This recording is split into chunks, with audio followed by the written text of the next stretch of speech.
சுரந்தர் சுரேந்தர். சொல்லுங்க சார். ஆ இருக்கேன் சார். வணக்கம் வணக்கம். நீங்க ரெடி ஆயிருங்க. மனோஜ் செகண்டா பேசுறேன்ட்டாரு. Okay sir. ரைட், ஓகே, நன்றி. நண்பர்களே, இன்னைக்கு ஒரு அற்புதமான நாள். என்னன்னு கேட்டா, ஒரு ஆசியம் வரலாற்றிலே ஒரு 1527 கூட்டங்களை கடந்து 1527வது கூட்டத்தில் நம்ம இளைஞர் பட்டாளம், யூத் மீட்டிங், இளைஞர் யூத் டீம் எடுத்துட்டாலே அதை நம்ம வளர்க்க வேண்டிய கட்டாயத்தில் இருக்கிறோம். காரணம் என்னன்னு கேட்டா, இப்போ வயசானவங்க அவங்களுக்கு இருக்கிற பிரச்சனைகள், கவலைகள், பாடுகளுக்கு மத்தியில பிசினஸ் பண்றாங்க. அதே சமயத்துல பெண்கள் அவங்களுக்கு இருக்கிற அந்த இதையெல்லாம் தாண்டி பிசினஸ் பண்றாங்க. ஆனால் பிசினஸ் மட்டுமே பண்ணக்கூடிய ஆற்றல் யாருக்கு இருக்குன்னா, நம்ம இளைஞர்களுக்கு. முழு நேரமும் ஆர்சியை மட்டுமே எடுத்து பண்ணக்கூடிய ஆற்றல் இளைஞர்கள் கையில் தான் இருக்கு. அதனால நம்ம என்ன சொல்றோம், எதிர்காலம் இளைஞர்கள் கையில். எதிர்கால இந்தியாவே இளைஞர்கள் கையில் தான் இருக்கிறது.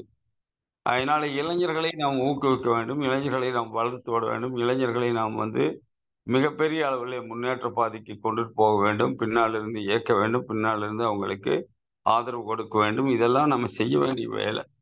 இதை நாம் செய்யாதபடிக்கு இளைஞர்களை ஏனோ தானோன்னு விட்டுட்டா நெக்ஸ்ட் ஜென்ரேஷன் நமக்கு ஆர்சிஎம்க்கு இல்லாமல் போகும். உதாரணத்துக்கு நான் சொல்றேன், இப்போ ஒரு 70 வயசு 80 வயசு வரைக்கும் கூட ஆர்சிஎம்ல நம்ம பண்ண முடியும். அதற்கு மேல நம்ம ஆந்து போற நேரத்துல நம்ம பிள்ளைகள் நமக்கு ஒத்தாசையே இல்லாத பட்சத்துல நம்முடைய ஐடி இருக்கும். ஆனால் நம்ம ஐடி கீழே வேலை செய்யறவங்களுக்கு ஒரு ஆதரவு இருக்காது. அந்த ஆதரவுங்கிறது மங்கி போயிருக்கும். ஒருவேளை நம்ம கீழ் நிறைய லீடர்கள் வந்திருப்பாங்க, அது வேற. ஆனால் நாம் இல்லாத இடத்துல நம்ம பிள்ளை இருந்து பார்த்தீங்கன்னா, டிசிஜி ஆந்து போன நேரத்தில் அவருடைய பையன் சௌரவ் அப்படி நான் இருக்கிறப்பா அப்படின்னு தூக்கிட்டு போறாரு. அது மாதிரி ஒருத்தருடைய குடும்பங்களிலும் முன்ன காலங்களில் எல்லாம் மிலிட்ரி காலடிக்க என்ன சொல்லுவாங்கன்னா, வீட்டுக்கு ஒரு பிள்ளையை நாட்டுக்காக தாருங்க அப்படின்னு கேட்பாங்க. ஆனா அப்போ மிலிட்ரிக்கு அனுப்புறது ரொம்ப கஷ்டம். ஆனா அதுக்கு முன்ன காலங்கள்ல வீட்டுக்கு ஒருத்தர் என்ன செய்யணும், போரிடுவதற்காக சிப்பாயா வாங்கன்னு கூப்பிட்டா சந்தோஷமா நெத்தியில திலகம் மட்டும் அனுப்பி விடுவாங்களாமா. இதெல்லாம் முன்ன காலங்கள்ல. இப்ப நான் என்ன சொல்றேன், ஆர்சிஎம் பிசினஸ்க்கு வாங்கன்னு கூப்பிடும்போது இப்ப யாருக்கும் கஷ்டம் இல்லை. காரணம், இந்த பிசினஸ்குள்ள வரும்போது நாட்டையும் காப்பாற்ற முடியுது, வீட்டையும் காப்பாற்ற முடியுது, தன்னையும் தானே ஒரு ஜெனரேஷன் பெனிஃபிட்ட உள்ள பிசினஸ் எடுத்துக்க முடியுது. அப்படிங்கும்போது இந்த பிசினஸ்குள்ள வாங்க, உங்க பிள்ளைகளை அனுப்புங்கன்னு சொல்லும்போது தயங்காம நாம் அனுப்பலாம். காரணம், நெக்ஸ்ட் ஜெனரேஷன் நமக்கு தேவைப்படுகிறது. எனவே நண்பர்களே, நான் என்னுடைய பையனும் அதே மாதிரி அவருடைய மீசை அவருடைய மகனையும் அதே மாதிரி மனோஜும் எங்க பையனும் ஒரே வயசு, ஒரே நாள் பிறந்தவங்க 2 பேரும். 10/2/1991. 2 பேருக்கும் டேட் ஆஃப் பர்த் ஒன்று தான். அதனால மனோஜ் பார்த்தீங்கன்னு சொன்னா இள வயசு பையன், ஆனா கோல்டு பின் அடிச்சிருக்காரு. இவங்களை எல்லாம் இப்போ மனோஜ் இந்த மாசத்துல இந்த ஃபர்ஸ்ட் மீட்டிங் இப்போ தான், யூத் மீட்டிங், யூத் டீம்ல அவர். இன்னும் சொல்ல போனா இன்னும் நிறைய இளைஞர்கள் இப்படி இருக்காங்க. அவங்களையெல்லாம் தேடி பிடிச்சி கொண்டு வர்ற வேலையை மனோஜ், நம்ம கிருபாகரன், நம்ம ஆவடி சுரேந்தர், அதே மாதிரி நம்ம ராஜு சாரு, காளியப்பன், இவங்கெல்லாம் அந்த வேலையை செய்தால் ரொம்ப நல்லா இருக்கும். இளைஞர்களை கொண்டுட்டு இந்த பிசினஸ்குள்ள அவங்கள சேர்க்க வேண்டியது நம்முடைய கடமை. எனவே இளைஞர்கள் பேச வரும்போது எனக்கு என்ன உனக்கு என்னன்னு நம்ம ஒதுங்கி இருக்கக்கூடாது.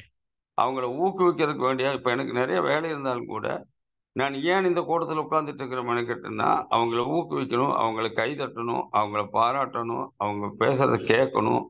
அதுதான் நமக்கு தேவை இப்போ. அதனால அந்த வேலையை செய்யுங்க. உங்க டீம்ல உள்ளவங்களெல்லாம் மலமலமான்னு உள்ள எடுத்து இணைங்க. என்ன காரணம்னா, அவங்களும் கேட்கட்டும், இளைஞர்களை எந்த அளவுக்கு ஊக்குமா, அப்போ அவங்க டீம்ல உள்ள இளைஞர்களை அவங்க நிறைய சேர்ப்பாங்க என்று சொல்லிக்கொண்டு, உங்களுடைய பலத்த கரவாசியோட முதலாவது பேச வர்றது நம்முடைய ஆவடி சுரேந்தர். மீசை அவங்க அப்பா, இது சுரேந்தர் அவங்க அப்பா ஆவடி மீசைங்கிறதெல்லாம் இல்லை. இனிமேல் மீசையோட மகன் ஆவடி சுரேந்தர் அப்படிங்கிறது போய் சுரேந்தர் அவங்க அப்பா தான் ஆவடி மீசை அப்படின்னு சொல்ற அளவுக்கு வளர்ந்து வரக்கூடிய ஒரு அருமையான இளம் தலைமுறை, இளைய லீடர், கிரேட் பர்சனாலிட்டி. ஆவடி மீசையெல்லாம் தூக்கி சாப்பிட்ற அளவுக்கு ஒரு பர்சனாலிட்டியான ஒரு தம்பி. அது மட்டுமல்ல, நல்ல ஒரு குட் பிஹேவியர், குட் அப்பியரன்ஸ், வளர்ந்து வரக்கூடிய இளைஞர் சமுதாயத்துக்கு ஒரு எடுத்துக்காட்டு, ஒரு உதாரணம். அப்படி பக்குவமான பேச்சின் மூலமாக தன்னை வந்து ஒரு ஸ்திரப்படுத்தி கொண்ட ஒரு தம்பி. அதனால இந்த இளைஞர் டீம் தமிழ்நாட்டில் வளர்வது நம்முடைய எதிர்காலத்தின் நம்பிக்கை. அந்த நட்சத்திரம், நம்பிக்கை நட்சத்திரம் நம்முடைய அவர் வந்து சினிமா நட்சத்திரம் நம்ம ஆவடி மீசை. ஆனா நம்ம ஆவடி சுரேந்தர் வந்து ஆர்சிஎம் நட்சத்திரம் என்று சொல்லி நல்ல ஒரு கிளாஸ் கொடுங்க. நான் சுரேந்தரை வெல்கம் பண்ணி நான் பேசும்படி அன்போடு அழைக்கிறேன். இன்னும் ஜாயின் பண்ணாதவங்களை எல்லாம் படன்னு எடுத்து ஜாயின் பண்ண வைங்க. சுரேந்தருடைய பேச்சு பதிவு செய்து கொண்டிருக்கிற ஜெகதீஷ் சாருக்கும் இந்த நேரத்தில் வாழ்த்துக்களை சொல்லி welcome mister Surender sir. Please start your session. All the best. எல்லாருக்கும் வணக்கம் சார்.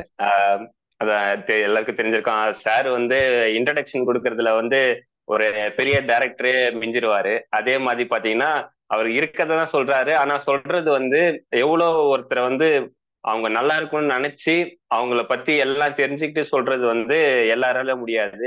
ஸோ அந்த வகையில பாத்தீங்கன்னா இந்த கூட்டத்தை வந்து இவ்வளவு வருஷமா சிறப்பா வந்து நடத்திட்டு இருக்க நம்ம காமராஜ் சாருக்கும், அதே மாதிரி அவருக்கு உறுதுணையா இருக்கிற நம்ம ஜெகதீஷன் சாருக்கும், இந்த அதே மாதிரி சார் சொன்ன மாதிரி ரெக்கார்ட் பண்றதுன்றது யாரோ பண்றாங்க பேசுறாங்கன்னு இல்லாம எல்லாருக்காகவும் ரெக்கார்ட் பண்ணி அது எல்லாரும் பார்த்து பயனடையணும்னு சொல்லிட்டு நம்ம ஜெகதீஷன் சாரும் நம்ம காமராஜ் சாரும் வந்து அது ஒரு பெரிய தொண்டாவே வந்து பண்ணிட்டு இருக்காங்க. இப்போ வந்து ஒரு மீட்டிங்ல வந்து நம்ம ஒரு 10 பேர் தான் வரும், 12 பேர் தான் வரும்ன்றது முக்கியம் இல்லை. நான் ஒரு மீட்டிங்கு நான் சொல்றதுதான் முக்கியமான விஷயம். என்னன்னு பாத்தீங்கன்னா ஒரு 10 பேர் வந்தாலும் நான் பேச வேண்டியதை நான் சொல்ல வேண்டியதை கேட்கறதுக்கு ஒரு 5 பேர் இருக்காங்கன்ற ஒரு சந்தோஷம் இருக்கும். அதை விட நம்ம என்ன கத்துக்கிறோன்றத வந்து ஒரு முக்கியமான விஷயமா இந்த இடத்துல எடுத்துக்கணும். ஏன்னா வந்து எங்க வந்து எது கிடைக்கும்னு சொல்லிட்டு நம்மளுக்கு தெரியவே தெரியாது. ஒரு ஒரு கடையே நம்ம பியூசியா இருந்தாலும் ஒரு சின்ன சந்துல இருக்குன்னு நினைச்சா, ஆனா அந்த சந்துக்குள்ளதான் வந்து ஒரு சிறப்பான ஒரு பொருள் வந்து நம்மளுக்கு தேவையான வீட்டுக்கு தேவையான எல்லா பொருட்களும் அங்க இருக்குன்னு இருந்தப்போ அந்த சந்தை தேடி நம்ம போறதுலயே வந்து ஒரு தப்பே இல்லை.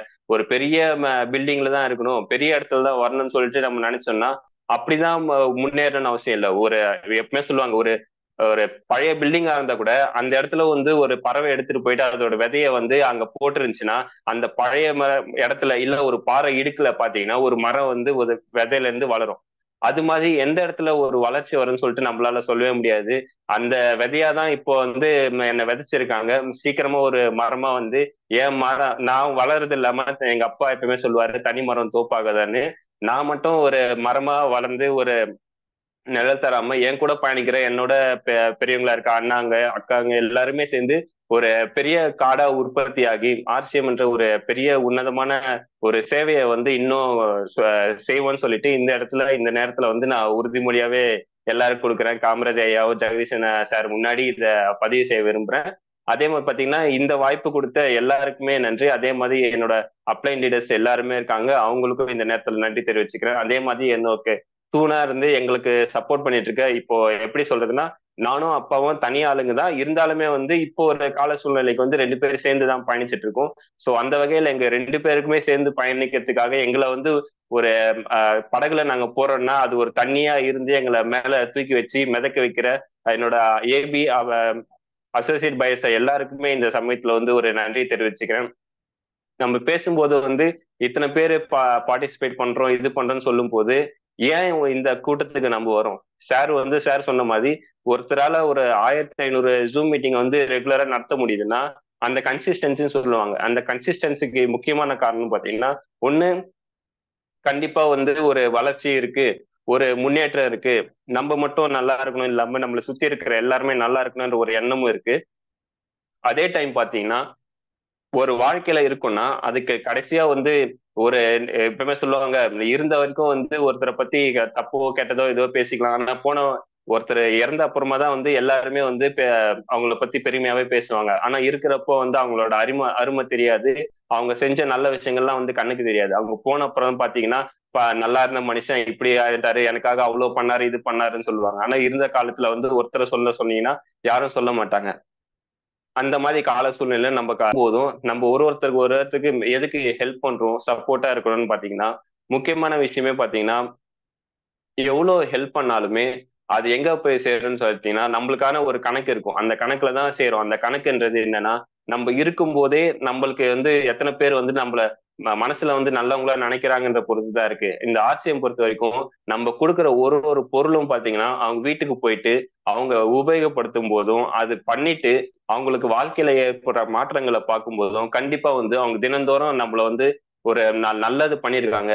ஒரு பொருள் கொடுத்தாலும் இந்த பொருளால நான் இவ்வளவு மாறி இருக்கேன், ஒரு புரோட்டீன் ஷேக்கால இவ்வளவு மாறி இருக்கேன், ஒரு நியூட்ரி சார்ஜால மாறி இருக்கேன், ஒரு மேங்கோ ஜூஸால இவ்வளவு நல்லா இருக்கு, ஒரு ஹெல்த் கார்டு ஆயில் கொடுத்து என்னோட இது ஹார்ட் அட்டாக்ல இருந்து மத்த எல்லா பிரச்சனைகளும் மாத்திருக்கேன்னு சொல்றது இருக்கு பாருங்க.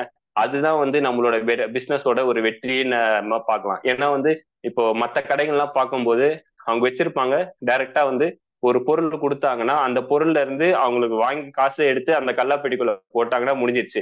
ஆனா நம்ம பிசினஸ் அப்படி இல்லை. நம்ம பிசினஸ் வந்து நேர்முக பார்வை. நம்ம எல்லாமே டைரக்ட் செல்லிங் போது நேரா எடுத்துட்டு போய் கொடுக்குறோம். அந்த நேரா எடுத்துட்டு போய் கொடுக்கறதுன்றது என்னதான் ஒரு பிசினஸ் பண்ணாலுமே வாங்குவாங்க. ஆனா ஒரு ஃபேஸ் வேல்யூ இல்லாம நம்ம டைரக்ட் செல்லிங் பிசினஸ் பண்ணவே முடியாது. ஏன்னா வந்து இப்போ நான் அப்பாவே எடுத்துட்டு போறாருன்னா அப்பா பேசுற விதத்தை பார்த்தும் அவர் மேல இருக்க நம்பிக்கையும் அந்த பொருள் மேல இருக்க நம்பிக்கையால தான் அப்பா பேசுறாரு. அது பேசும்போது நம்ம எப்படி வந்து அது உண்மைன்னு நம்பி நம்ம யூஸ் பண்ணமோ அதை பார்த்துட்டு தான் வந்து மற்றவங்களும் வந்து நம்பிக்கையா வாங்குவாங்க. ஸோ அந்த வகையில வந்து இந்த பிசினஸ் பார்த்தீங்கன்னா நேரடி வர்த்தகம்ன்ற மூலமா வந்து நம்ம வாழ்வாதாரத்தை வந்து எவ்வளவு சிறப்பிக்கணுமோ சிறப்பிச்சு எவ்வளவு மேம்படுத்தணுமோ மேம்படுத்துறதுக்கு வழிகள் இருக்கு. அதுல வந்து ஒரு சில குறிப்பிட்ட விஷயங்களை மட்டும் நான் இன்னைக்கு சொல்ல விரும்புறேன். ஸோ எடுத்தவொடனே பாத்தீங்கன்னா பழைய எம்ஜிஆர் பாட்டு கூட இருக்குன்னு நினைக்கிறேன். ஏன் என்ற கேள்வி என்று கேட்காமல் யாரும் இல்லை. லிரிக்ஸ் தப்பா இருக்கான்னு தெரியல. அந்த மாதிரி வந்து வாழ்க்கைன்றா ஒரு பிசினஸா இருந்தாலும் சரி, ஒரு வாழ்க்கையா இருந்தாலும் சரி, எல்லாமே கேட்க வேண்டிய கேள்வி வந்து ஏன். ஒரு ஒரு இடத்துல வந்து ஏன்னு கேள்வி கேட்கலன்னா கடைசி வரைக்கும் அது புரிஞ்சுதா புரியலையான்னு சொல்லிட்டு நம்மளால கேட்கவே முடியாது. இப்ப நான் பேசுறதுல வந்து இந்த இடத்துல தப்பு இருந்துச்சு, இதை பேசுனீங்களே, இது ஏன் சொன்னீங்கன்னு சொல்லிட்டு நீங்க ஏன்னு ஒரு கொஸ்டின் கேட்டீங்கன்னா உங்களுக்கான பதில வந்து நான் தப்பா சொல்லியிருந்தா அது எனக்கு மாத்திக்கிறதுக்கு ஹெல்ப் ஆகும். இல்ல நான் கரெக்டா சொல்லியிருந்தா அது உங்களை மாத்திக்கிறதுக்கு ஹெல்ப்பா இருக்கும்.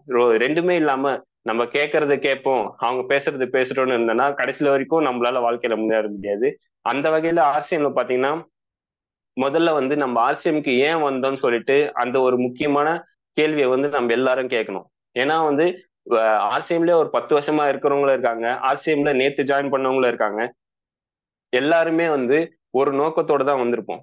ஒண்ணு உடம்பு நல்லா இருக்கணும்னு வந்திருப்போம், இல்ல வாழ்க்கை நல்லா இருக்கணும்னு வந்திருப்போம், இல்ல இன்னும் உயரிய நோக்கா வந்து எல்லாருக்கும் வந்து ஹெல்ப் பண்ணணும், நல்ல அவங்க வாழ்க்கையை முன்னேற்றணும்னு சொல்லிட்டு ஒரு நல்ல எண்ணத்துலயே வந்திருப்போம். அப்படி வந்திருக்கோம்னா அது வந்ததுக்கான காரணம் ஏன்னு புரிஞ்சுக்கணும் முதல்ல. அது புரிஞ்சுக்கிட்டு அதனால என்னென்ன பயன் கிடைக்கும்னு சொல்லிட்டு முதல்ல எல்லாரும் தெரிஞ்சுக்கணும். ஸோ அந்த வகையில வந்து நம்ம எடுத்தோன்னே பாத்தீங்கன்னா ஆர்சிஎம்க்கு ஒரு கால் வச்சோம்னா எப்படி வேணா வச்சிருக்கலாம். எப்பவுமே வந்து ஒரு அப்ளைன் லீடர்ஸும் சரி, ஒரு ஏபிஎஸும் சரி, நம்மளுக்கு வந்து எப்படி சொல்ல, சதையும் எலும்பு மாதிரி வந்து எல்லாமே இணைஞ்சுதான் இருக்கணும். ஏன்னா வந்து ஒரு இது இவங்க இல்லாம அவங்க இல்ல, அவங்க இல்லாம இவங்க இல்லைன்னு சொல்லிட்டு சொல்ற மாதிரிதான் வந்து எல்லாருமே சேர்ந்த மாதிரி இருந்தா மட்டும்தான் ஒரு டீமை வந்து நல்லபடியா நடத்த முடியும். ஒரு வண்டி கூட ஒரு மாட்டு வண்டியோ ஒரு குதிரை வண்டிங்களோ ரெண்டு சேர்ந்து போகும்போது, ரெண்டு மாடுங்க இருக்கும்போது ஒரு மாடு ஒரு பக்கமா போயிட்டு இன்னொரு மாடு இன்னொரு பக்கம் போச்சுன்னா கடைசி வரைக்கும் அந்த மாடுங்க போறதும் சரி, இல்ல அதுல பயணிக்கிற ஆளுங்களும் சரி போக வேண்டிய இடத்துக்கு போகவே முடியாது. எப்பவுமே எதுக்கு ஒன்றா சேர்ந்து எல்லாரும் சேர்ந்து பயணிக்கணும்னு சொல்றாங்கன்னா அப்படி பயணிக்கும் போதுதான் வந்து போற இடமும் வந்து சுலபமா இருக்கும், போற வழியை வந்து உங்களுக்கு ஈஸியா இருக்கும். ஒரு படகையே எடுத்துட்டு நம்ம 100 பேர் சேர்ந்து ஒரே திசையில வந்து அதை பெடல் பண்ணாங்கன்னா அந்த போக வேண்டிய இடத்துக்கு சீக்கிரமா போயிடும். இதுவே வந்து 50 பேர் ஒரு பக்கம் 50 பேர் இன்னொரு பக்கமும் சேர்ந்து பெடல் பண்ணாங்கன்னா அந்த இடத்துல இருந்து அந்த போட் வந்து ஒரு இன்ச்சு கூட நகராது. ஸோ அதே மாதிரிதான் டீமுக்காக வந்து நம்ம டீம்னு பாக்குறப்போ ஏற்றத்தாழ்வுகள் வரும், மனக்கசப்புகள் வரும், எதுவானா வரும். ஆனா வந்து நம்மளோட நோக்கம் என்னன்னு சொல்லிட்டு முதல்ல முடிவு பண்ணணும். உங்க நோக்கம் பெருசா இல்ல உங்க ஈகோ பெருசான்றதை முடிவு பண்ண வேண்டிய கட்டாயத்துல நம்ம எல்லாருமே இருக்கோம். ஏன்னா வந்து இப்ப சென்னையில நடந்தாலும் சரி, டெல்லியில நடந்தாலும் சரி, கேரளாவில் நடந்தாலும் சரி, இல்ல இப்போ நம்ம ஆர்சிஎம் வேர்ல்டுன்றது உலகத்துல எல்லா இடத்துக்கும் போயிடுச்சு. இப்போ நாளைக்கு துபாயிலே வந்து ஒரு கடையை திறந்தாலும் அங்கேயே வந்து அந்த டீமோட ஒத்துமை இருந்தா மட்டும்தான் அந்த டீம் வந்து மேலும் மேலும் முன்னேற முடியும். இவங்க இப்படி இருக்காங்க, அவங்க இப்படி இருக்காங்கன்னு சொல்லிட்டு நம்ம மாத்தி மாத்தி இப்ப பாத்துட்டு இருந்தோம்னா எப்படின்னா வந்து ஒரு மலையை வந்து கட்டுறதுக்கு வந்து ஒரு மலையோ ஒரு பெரிய வீடோ கட்டுறதுக்கு வந்து பல காலங்கள் ஆகலாம், பல வருஷங்கள் ஆகலாம். மலைகள்லாம் உற்பத்தி ஆகிறதுக்கு கோடிக்கணக்கான வருஷங்களும் கூட ஆயிருக்கலாம். ஆனா இப்போ இருக்கிற ஒரு மலையை வந்து உடைக்கணும்னா ஜஸ்ட் ஒரு பாம்பு மட்டும் இருந்ததுன்னா போதும், அதை போட்ட உடனே அந்த மலைகளை வந்து ஈஸியா வந்து தகுடு பொடி ஆக்கிடலாம். ஸோ அந்த மாதிரி இருக்கிற சூழ்நிலையை வந்து ஒரு ஒரு டீமையோ ஒரு மனுஷங்களையோ சம்பாதிக்கிறது வந்து சுலபமான காரியம் இல்லை. அதுவும் நம்ம தொழிலே வந்து டீமை நம்பி இருக்குன்றப்போ எல்லாரும் சேர்ந்து இருந்தா மட்டும்தான் ஒரு டீமால வந்து முன்னேற முடியும், உயர முடியும். அப்படின்றப்போ நீங்க உங்களுக்கான தேவைகளை வந்து நீங்க முதல்ல அறிஞ்சிக்கணும். இப்போ ஒண்ணு பாதிக்குதுன்னா, இப்போ ஒரு மேல இருக்க அப்ளைன் லீடர்ஸோ இல்ல கீழே இருக்க ஏபிஸோ வந்து சரியா இல்லைன்னா நீங்க போய் சரி பண்ண வேண்டியது உங்க வேலை. இப்போ அதை சரி பண்ணாம விட்டுட்டு அவங்க அப்படி இருக்காங்க சொல்லிட்டு நம்ம அப்படியே இருந்தோம்னா ஒண்ணும் ஆகாது. நம்ம இருக்கிற இடத்துல அந்த போட்டுக்கு சொன்ன மாதிரி தான் நம்ம இருக்கிற இடத்துல இருப்போம். இன்னும் சொல்ல போனா இன்னும் தாரமட்டத்துக்கு தான் வருவோம். அந்த வகையில வந்து டீம்ல வந்து நம்ம எவ்வளவு ஃபோக்கஸ் பண்ணோன்றது முக்கியமான விஷயம். ஆனா அந்த டீமோட நான் சொல்றது வந்து முக்கியமா பாத்தீங்கன்னா நம்மள ஃபோக்கஸ் பண்ணணும். நம்ம தேவைகளை வந்து எதுக்கு வந்திருக்கோன்ற ஒரு முடிவு வேணும். ஒரு டீமுக்கு வந்தோம்னா நம்ம இவ்வளவு அச்சீவ் பண்ணணும்னு நினைச்சுன்னா இவ்வளவு பிவி வேணும்னு நினைச்சுன்னா எதுக்காக அந்த பிவி அடிக்கணும், அந்த பிவி அடிச்சா எனக்கு என்ன கிடைக்கும்னு சொல்லிட்டு அந்த எண்ணத்தை வந்து நம்ம முதல்ல நினைக்கணும். நம்மளுக்கு இது எங்க போறன்றதே ஒரு வழியே தெரியாம கண்மூடித்தனமா போனா ஒரு வழி நான் வந்துரும் நினைச்சீங்கன்னா கடைசி வரைக்கும் அந்த வழியில போயிட்டே தான் இருப்போமே தவிர எங்கேயுமே வந்து நம்ம முயற்சி செய்து வர மாட்டோம். இப்ப கூட ரீசெண்டா ஒரு 3 மாசத்துக்கு முன்னாடி கூட நான் ஒரு படம் பார்த்தேன், 12th ஃபெயில்னு சொல்லிட்டு ஒரு ஹிந்தி படம்.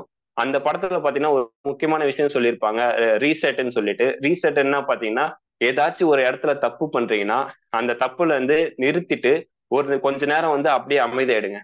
எதுவும் பண்ணாம எதுவும் யோசிக்காம இருந்துட்டீங்கன்னா அப்ப அந்த தப்புல இருந்து நீங்க புதுசா ஃபர்ஸ்ட்ல இருந்து ஆரம்பிச்சு பண்ணும் போது நீங்க முன்னாடி செஞ்ச தப்புகள் எல்லாம் என்னென்ன பண்ணீங்களோ நோட் பண்ணி வச்சுட்டு அதுல இருந்து மாத்தி வேற வழியில போனீங்கன்னா கண்டிப்பா வந்து உங்களுக்கான இலக்கை வந்து கண்டிப்பா உங்களால அடைய முடியும். ஸோ அந்த வகையில பாத்தீங்கன்னா நான் இவ்வளவு பண்ணேன், இவ்வளவு பிவி பண்றேன், ஆனா பிவி பண்ணா இந்த இடத்துல வருது, இதுக்கு மேல வந்து இவங்க கிட்ட இருந்து எதிர்பார்த்த பிவி வரல, இல்ல இதுக்கு மேல வந்து நான் செய்யற வந்து எனக்கு தொழில வந்து இன்ட்ரெஸ்ட் இல்ல, ஏன்னா செஞ்சதே செஞ்சுட்டு இருக்கேன், இவ்வளவு பண்ணேன் அப்படின்னு சொல்லும் போது ஒரு இடத்துல வந்து ஆறே போகுதுன்னா ஆறு போயிட்டே இருக்கும்போது ஒரு இடத்துல வந்து தடக்கல நிக்குதுன்னா அது ஏன் நிக்குதுன்னு சொல்லிட்டு முதல்ல பார்க்கணும். அங்க ஏதாச்சும் ஒரு டேம் இருக்கா, இல்ல அங்க போற வழி ஏதாச்சும் மூடி இருக்கா, இல்ல ஒரு பெரிய கட்டை ஏதாச்சும் விழுந்திருக்கான்னு பாத்தீங்கன்னா தான் அந்த சைடா தாண்டிட்டு அதை அப்புறப்படுத்திட்டு போக முடியுமான்னு பார்க்கலாம். இல்லைன்னா அது பக்கத்துலயே அந்த தண்ணி போற போக்குல பக்கத்துலயே ஒரு கிளை நதி மாதிரி உற்பத்தி ஆகி அது அதோட வழியில போகும். நம்ம வந்து அந்த இடத்துல ஒரு செவுரு இருக்கு, அதுல தண்ணி பட்டு நிக்குதுன்னு சொல்லிட்டு நம்மளும் அதே இடத்துல நின்னோம்னா கடைசி வரைக்கும் அதே தேங்கனுக்குள்ளா. இப்போ ஒரு எக்ஸாம்பிளுக்கு ஒரு ஓப்பனர் பின்னா நிக்கிறோம்னா ஓப்பனர் பின்ல இருந்து நான் எப்படி ஒரு ஸ்டார் வர முடியும், ஒரு ஸ்டார்ல இருந்து ஒரு பேர்லுக்கு எப்படி வரும்னு சொல்லிட்டு நம்மளோட டார்கெட்டை வந்து மேல் நோக்கி போகணும். அந்த மேல் நோக்கி போறதுல வந்து பாத்தீங்கன்னா ஓப்பனர் பின்னு வந்துட்டேன், ஓகே ஓப்பனர் பின்னு வந்தா எனக்கு இவ்வளவு வருதுன்னு சொல்லிட்டு நான் அந்த ஓப்பனர் பின்லயே நிற்கும் போது ஒண்ணு அதான் நான் அகைன் எங்க வரும்னு சொல்லி பார்த்தீங்கன்னா ஏன்னு கேட்கறதுதான். ஒண்ணு அந்த ஓப்பனர் பின்ல நிற்கும் போது உங்களுக்கு கீழே இருக்க ஏபி வந்து உங்களால வளர முடியாம, ஏன்னா வந்து உங்களுக்கான இன்ட்ரெஸ்ட் பொறுத்து தான் உங்களுக்கு கீழே இருக்கவங்களும் உங்களை வந்து ஏத்தி விடுவாங்க, உங்களுக்கு மேல இருக்கவங்களும் உங்களை தூக்கி விடுவாங்க. நீங்க ஒரு இன்ட்ரெஸ்ட் காட்டாம நான் இப்படி இருந்தா போதும், எனக்கு இது மட்டும் வந்தா போதும்னு இருந்தீங்கன்னா மேல இருக்கவங்களுக்கு வந்து ஒரு 2 வாட்டி வந்து உங்களுக்கு கை கொடுக்க பார்ப்பாங்க.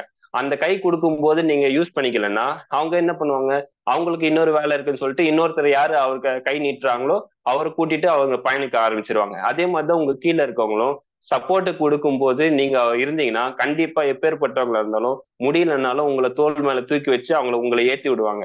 ஆனா நீங்க கீழே இருக்கவங்கள மதிக்காம இல்ல வந்து அவங்கள கண்டுக்காம சரி அவங்களே பார்த்துப்பாங்க அவங்களே இது பண்ணிப்பாங்கன்னு இருந்தீங்கன்னா கீழே இருக்கவங்க என்ன பண்ணுவாங்கன்னா ஐஸ் கட்டி மாதிரி தான். கீழே இருக்க வரைக்கும் நல்லா உங்களுக்கு சப்போர்ட்டா வந்து நல்லா ஸ்ட்ராங்கான ஐஸ் கட்டியா இருப்பாங்க. ஆனா மேல இருக்க நீங்க வந்து கொஞ்சம் லூஸா விட்டு அவங்கள கண்டுக்காம அவங்களுக்கு தேவையான அந்த ப்ரொடெக்ஷனை கொடுக்காம இருந்தீங்கன்னா ஐஸ் கட்டி மாதிரி தண்ணி மாதிரி உருகிட்டாங்கன்னா அதுக்கப்புறமா நீங்க மறுபடியும் அந்த படிக்கட்டுல ஏறது வந்து உங்களுக்கு கஷ்டமா இருக்கும். ஏன்னா ஒருத்தரும் நம்ம பிசினஸ் பொறுத்த வரைக்கும் ஒரு சூப்பர் மார்க்கெட்டை சரி இல்ல வேற எங்கன்னா கடை வச்சிருந்தீங்கனாலும் சரி, நீங்க வைக்கும் போது அவங்களுக்கு டைரக்டா பொருள் வாங்க வருவாங்க, கஸ்டமர்ஸ் வருவாங்க, ஒரு பழக்கடையோ வருவாங்க. ஆனா நம்ம பொறுத்த வரைக்கும் நம்ம டீம்ல நம்பி இருக்கோம். அந்த டீம்ல வரும்போது ஒருத்தரையே பார்த்துக்க வேண்டியது முக்கியமான விஷயம். ஏன்னா நம்ம ஒருத்தர லீடர்ஸ் சொல்லும் போது கேட்டிருக்கோம். கோபகுமார் சார் எல்லாம் சொல்லும் போது கீழே லோ லெவல் வரைக்கும் நீங்க போய் பேசணும். உங்களுக்கு நேத்து சேர்ந்தவங்க கூட அவங்க எப்படிப்பட்டவங்கன்ற உங்க விஷயம் வந்து உங்களுக்கு தெரிஞ்சிருக்கணும். அவங்கள பத்தி தெரிஞ்சுக்காம நீங்க எவ்வளவு தூரம் போனீங்கனாலுமே கொஸ்டின் வந்து உங்களுக்கு தான் வரும். ஏன்னா வந்து ஒன்ஸ் ஐடி போட்டாவே அவங்க உங்க டீம்னு ஆயிடுச்சு. உங்க டீம் ஆயிடுச்சுன்னாவே உங்க பொறுப்பு ஆயிடுச்சு. உங்க பொறுப்புன்றப்போ இப்போ இப்ப எக்ஸாம்பிள் பாத்தீங்கன்னா ஒரு ஒரு கணக்கு இருக்கு. நம்ம டெர்மினேட்டட் அது இதுன்னு சொல்லும் போது ஏன் பொருள் வாங்கணும்னு கேட்டா நம்மளுக்கு தேவையான பொருள்கள் எல்லாம் கிடைக்கிறது இல்ல அப்படின்னாங்க. ஆனா இப்ப பாத்தீங்கன்னா நம்ம கிட்டத்தட்ட எவ்வளவு பொருள் சும்மா லிஸ்ட் கூட சொல்ல முடியாது, அவ்வளோ இருக்கு. ஒரு 3000 மேல வந்து ஒரு டைப்ஸ் ஆஃப் பொருள்கள் இருக்குன்னு சொல்லும் போது அவ்வளவு பொருட்களும் நம்ம யூஸ் பண்றோமான்னு பாத்தீங்கன்னா கண்டிப்பா இல்ல. ஏன்னா பாத்தீங்கன்னா ஒண்ணு நம்ம தப்பிக்கிறதுக்கு தான் பாக்குறோம். இது இல்லையா அது, அது இல்லையா இதுன்னு சொல்லிட்டு இப்போ ஒரு நம்ம கிட்ட கேக்குறவங்க என்ன சொல்லுவோம், நமக்கு இல்ல மஞ்சத்தூள் இருக்கு, பருப்புங்க எல்லாமே இருக்குன்னு. ஆனா அவங்க கேட்கற கொஸ்டின் பாத்தீங்கன்னா மிளகா இருக்கான்னு கேட்பாங்க, பெப்பர் இருக்கான்னு கேட்பாங்க, சீரகம் இருக்கான்னு கேட்பாங்க. ஆனா அதுக்கு தவிர்த்து வீட்டுக்கு தேவையான எல்லா பொருட்களுமே இருக்குன்னு சொன்னா அது வந்து அவங்களுக்கு கண்ணுக்கு தெரியாது.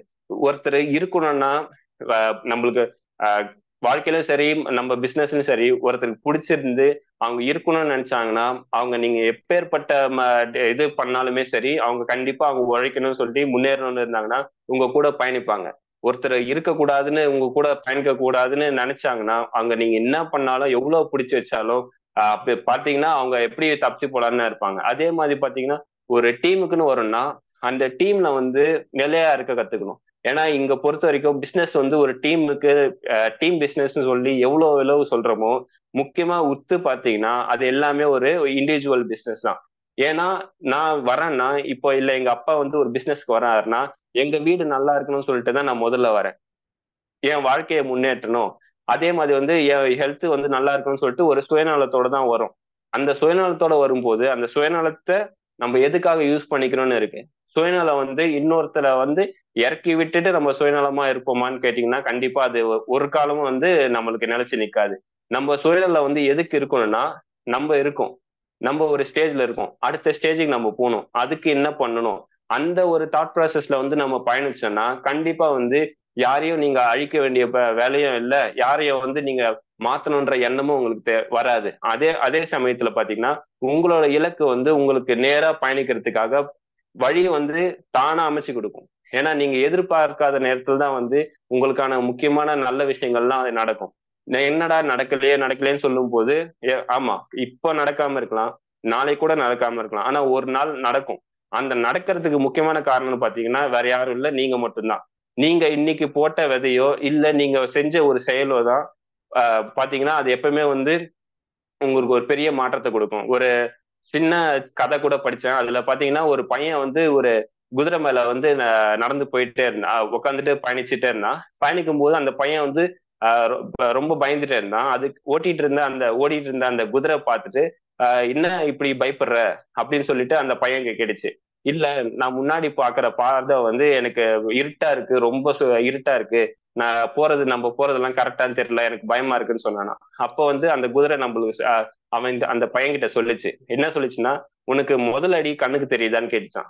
அப்ப அந்த பையன் வந்து தெரியுதுன்னாங்க. அப்ப வந்து அந்த முதல் அடியை மட்டும் வெய்யே, அது போகும்போது அடுத்த அடி தானா உனக்கு கண்ணுக்கு தெரியும் அப்படின்னுவாங்க. அதே மாதிரிதான் வந்து நம்ம மாற்றத்தை வந்து முதல் அடியில வைப்போம். ஒரு ஓப்பனர் பின்ல இருக்கோம்னா அதுக்கு நெக்ஸ்ட் வந்து எப்படி ஒரு 5000 பிவை இன்க்ரீஸ் பண்ணலாம்னு யோசிக்கணும். அந்த பிவி இன்க்ரீஸ் பண்ணா அதுக்கான அறிவை வந்து நம்ம தான் கத்துக்கணும். ஏன்னா வந்து ஒரு பர்சன் வந்து இல்ல ஒரு மனுஷன் வந்து ஒரு பிசினஸ்லயும் சரி ஒரு வாழ்க்கையிலயும் சரி கான்பிடென்ட்டா இருக்கிறது வந்து ரொம்ப முக்கியம். ஒரு மனுஷனால கான்பிடென்ட்டா எப்போ இருக்க முடியும்னா இல்ல ஒரு தைரியத்தோட இருக்கும், எதுவா இருந்தாலும் உலகத்துல இருக்க எல்லாத்தையும் ஃபேஸ் பண்ணலாம்னு சொல்லிட்டு எப்போ ஒரு தைரியம் வரும்னா முதல்ல வந்து அவன் மேல இருக்கிற நம்பிக்கை இருக்கணும். அதே சமயம் பாத்தீங்கன்னா அந்த பொருளுக்கான ஒரு நாலேஜ் வந்து இருக்கணும். இப்ப நம்ம பிசினஸை பொறுத்த வரைக்கும் இப்ப நான் போய் பேசுறேன், ஒரு புது ஆளுகிட்ட ஒரு ட்ரெயின்ல போகும்போது நான் பேசுறேன்னா அந்த பிசினஸ் பத்தி எனக்கு தெரிஞ்சிருக்கணும். பிசினஸ் முன்னேறதுக்கு நிறைய பேர் கேள்வி கேட்கறாங்க இல்லையோ, இல்ல ஒருத்தரை இறக்குறதுக்கு நிறைய பேர் கண்டிப்பா கேள்விகள் வச்சிருக்காங்க. இப்ப நீ பண்ற ஒரு பிசினஸ் பண்றேன்னா உங்களை இறக்கறதுக்கு ஏகப்பட்ட கேள்விகள் வச்சிருப்பாங்க. சோ அந்த வகையில பாத்தீங்கன்னா ஒரு ட்ரெயின்ல போகும்போது அவங்க கேள்வி கேட்கறாங்கன்னா அந்த கேள்விக்கான பதில வந்து சொல்றதுக்கு நீங்க தயாரா இருக்கணும். நம்ம பிசினஸ் பொறுத்த வரைக்கும் ரொம்ப ரொம்ப முக்கியமான விஷயம் பாத்தீங்கன்னா நாலேஜ் தான். அந்த நாலேஜ் வந்து நம்ம கம்பெனி அவ்வளவு கொடுக்குது. அது முக்கியமா வந்து பாத்தீங்கன்னா ஒரு ஒரு நாளும் மீட்டிங் வைக்கிறாங்க. இப்போ ஜூம் மீட்டிங் இருக்கு. ஜூம் மீட்டிங்ல போகும்போது இப்போ என்னை விட கேரளால இருந்து பேசுறாங்க, சுரேஷ் சார் பேசுறாரு, கோபகுமார் சார் பேசுறாரு, காமராஜ் சார் பேசுறாரு, ஜெகதீஷன் சார் பேசுறாரு. அது மாதிரி பாத்தீங்கன்னா தமிழ்நாட்டுல லீடர்ஸ்ங்க வந்து எல்லாரும் இப்போ இதுல எல்லாம் போகும்போது, டெல்லி எல்லாம் போகும்போது ஹிந்தி பேசுவாங்க. ஆனா ஹிந்தி வந்து எல்லாருக்கும் தெரிஞ்சிருக்காது. ஆனா தமிழ்ல வந்து நம்மளுக்கு ஏத்த மாதிரி நம்ம ஊர் மொழியில வந்து எல்லாரும் ஒன்னொன்னு சொல்லி கொடுக்கும்போது அது எல்லாத்தையும் வந்து நம்ம கத்துக்கிறதுக்காக தயாரா இருக்கணும். ஏன்னா ஒரு கற்றல் வந்து ஒரு இடத்துல நின்றுச்சுன்னா அத்தோட வந்து ஒரு தேங்கிய குட்டை மாதிரி தான் நம்ம இருப்போம். அதுல வந்து ஒரு ஆறு ஓடுற வரைக்கும் தான் அதுக்கான மரியாதை. ஒரு குட்டை ஆயிடுச்சுன்னா அது வெறும் தண்ணி தான். ஆனா அந்த தண்ணியில வந்து எவ்வளவு அழுக்குப்பட்டாலும் அது திருப்பி சுத்தப்படுத்துறது ரொம்ப கஷ்டமா இருக்கும். சோ அந்த வகையில வந்து நம்ம வந்து கத்துக்கிறதுக்காக நிறுத்தக்கூடாது. இப்போ பாத்தீங்கன்னா ஏகப்பட்ட ப்ரோக்ராம்ஸ் இப்போ உடான் ப்ரோக்ராம்ல இருந்து இருக்கு, தேஜஸ் ப்ரோக்ராம் இருக்கு. எல்லா ப்ரோக்ராம் வந்து கம்பெனி நம்மளுக்காக கொடுக்குறாங்க. ஏன் கொடுக்குறாங்கன்னா எல்லாத்தையும் வந்து நம்ம கத்துக்கிட்டாதான் ஒரு கான்பிடென்ட்டா வந்து நம்மளால ஒரு பிசினஸ்க்கு போக முடியும். அந்த பிசினஸ் போறது வந்து ஏனோ தானோன்னு சொல்லிட்டு சொல்றது வந்து ஆரம்பத்துல எல்லாருக்கும் நடக்கிறது தான். ஏன்னா இப்பயே நான் பாத்தீங்கன்னாலும் இப்பயே வந்து எல்லா ப்ராடக்ட்டை என்ன பத்தி என்கிட்ட கேட்டாங்கன்னா சொல்றதுக்கு நான் கண்டிப்பா கஷ்டப்படுவேன். ஏன்னா வந்து இன்னும் நான் என்னோட படிச்சு நான் தெரிஞ்சுக்க வேண்டிய விஷயத்த வந்து ஃபுல்லா தெரிஞ்சுக்கல. அதுக்கான முயற்சியில தான் இருக்கேன். கண்டிப்பா ஒரு நாள்ல வந்து ஒரு நல்ல எல்லாருமே ஒரு நம்ம எக்ஸாம்பிள் ராஜண்ணா சொல்றோம். ராஜண்ணான்னு சொல்லும் போதே ஒரு ட்ரெயினர்ன்றப்போ என்ன ட்ரெயினர்ஸ்னா நியூட்ரி சார்ஜ்னு சொன்னா ராஜண்ணான்னு சொல்லிட்டு திருவள்ளூர் நந்தனம் வெல்னஸ் மார்ட்ல இருந்து இப்ப அவரு தான் வந்து நம்ம கரெக்டா சொல்றோம். ஏன் சொல்றோம்னா ஒரு நாலேஜ் தான். நம்ம லாஸ்ட் வீக் கூட ஒரு மீட்டிங் அட்டன் பண்ணும்போது அவர் பேசும்போது 1 hour பேசினாரு. 1 hour பேசினது வந்து இவ்வளோ இதே ப்ராடக்ட்ஸ் தான் நம்மளும் விற்கிறோம். ஆனா இந்த ப்ராடக்ட்ஸ் பத்தின விவரமே தெரியாமலே நம்ம விற்கிறோமேன்னு சொல்லிட்டு நிஜமாவே அந்த இடத்துல வந்து எனக்கு ஒரு ஃபீலிங்கா தான் இருந்துச்சு. ஆனா அந்த ஃபீலிங் வந்து நான் ஓகே இவர் சொன்னாரு. ஆனா இது ஒரு புது புது வேர்ட்ஸ் சொல்லும் போது அது என்ன சொன்னாருன்னு சொல்லிட்டு நம்ம உடனே வந்த உடனே கேட்டு தெரிஞ்சுக்கணும். அதை பற்றி நம்ம தெரிஞ்சுக்காம சரி ஓகே சொன்னாங்க, மீட்டிங் முடிஞ்சிச்சு, மறுபடியும் எனக்கு தெரிஞ்ச 4 பாயிண்ட் தான். நியூட்ரி சார்ஜ் சாப்பிட்டா மேன் சாப்பிட்டா வந்து இவ்வளவு நியூட்ரியன்ஸ் இருக்கு, உடம்புக்கு தேவையான ஜிங்க், பொட்டாசியம், மெக்னீசியம் எல்லாமே வந்து கிடைக்குது. இது பாத்தீங்கன்னா ஒரு நாளைக்கு வந்து 10 டேப்லெட்னா 10 டேப்லெட் ஒரு சேஷைல அது மாதிரி இருக்குன்னா ஒரு நாளைக்கு 15 ரூபாய் தான் ஆகும், 150 ரூபாய்க்கு கிடைச்சிரும் அப்படின்னு சொல்லிட்டு சொன்னதே சொல்லிட்டே இருந்தேன்னா ஒருத்தர் இதை ஏமாத்துற பிசினஸ் இல்ல, பட் இருந்தாலுமே வந்து ஒருத்தர் 2 பேர் இதை சொல்லி வாங்கிப்பாங்க. ஆனா வந்து ஒரு 4வது ஆளுக்குள்ள போகும்போது அவர் வந்து இன்னும் தெரிஞ்சவரா இல்ல ஒரு டாக்டராவே இருந்தாவே அவர் திருப்பி கேள்வி கேட்கும் போது நம்ம வந்து அதை பத்தி ஒழுங்கா சொல்லலைன்னா அப்போ அவங்க என்ன நினைப்பாங்க, ஓகே இவன் ஏதோ தப்பு பண்றான் போல, இவனுக்கு விஷயமே தெரியாம இவன் வந்து தேவையில்லாம வந்து நம்ம தலையில கட்ட பாக்குறான்னு சொல்லிட்டு தான் ஒரு எண்ணம் வரும். ஆனா நீங்க பேசும்போது உங்களுக்கு உண்மையை தான் பேச போறீங்க.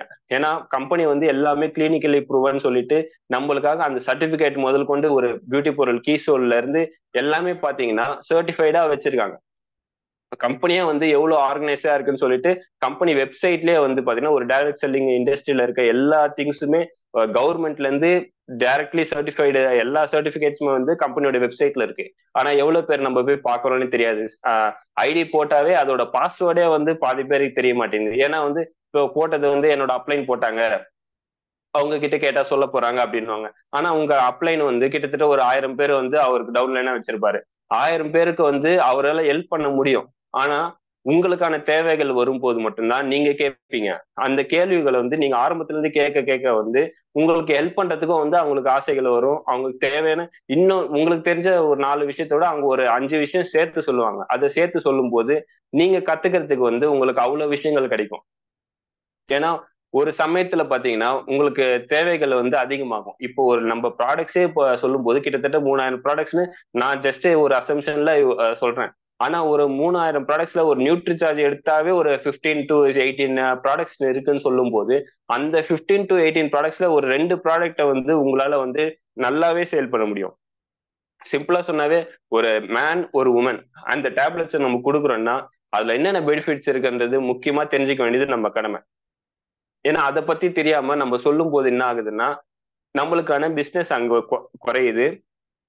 அதே டைம்ல பாத்தீங்கன்னா நம்மளுக்கு தேவையான ஒரு இன்ட்ரெஸ்ட் வந்து நம்மளுக்கே போயிடும். ஏன்னா வந்து ஒரு பொருளை கொடுக்குறோன்றப்போ ஒரு பிசினஸா பண்ணும்போது எப்பயுமே இதுல சொல்லுவாங்க மனித மூளை வந்து பாத்தீங்கன்னா அது தன்னை தானே புதுப்பிச்சுட்டே இருக்கணும். ஒரே விஷயத்த ஒரே ரொட்டீன்ல இப்போ நான் கம்பெனில ஒர்க் பண்றேன். ஒர்க் பண்ணும்போது நான் கம்பெனி லேப்டாப் ஓபன் பண்ணும்போது எனக்கு ஓகே இது லாகின் பண்றேன், இது லாகின் பண்ணிட்டு இந்த வேலை பண்ண போறேன், இதை முடிச்சுட்டு நான் பிரேக் எடுக்க போறேன், எடுத்துட்டு நான் முடிச்சுட்டு வேலை லாக் ஆஃப் பண்ணிட்டு வீட்டுக்கு கிளம்பிட போறேன். இதையே நான் வந்து ஒரு பல வருஷமா பண்ணிட்டே இருந்தேன்னா என் மூளை என்ன ஆகும்? அது ஆட்டோமேட்டிக்கா நான் பண்றதை இப்ப நிறைய பேர் பார்த்திருப்பீங்க. எல்லாருமே பார்த்திருப்பீங்க. மெசேஜ் எல்லாம் டைப் பண்ணும்போது சில பேர்லாம் பார்க்கவே மாட்டாங்க.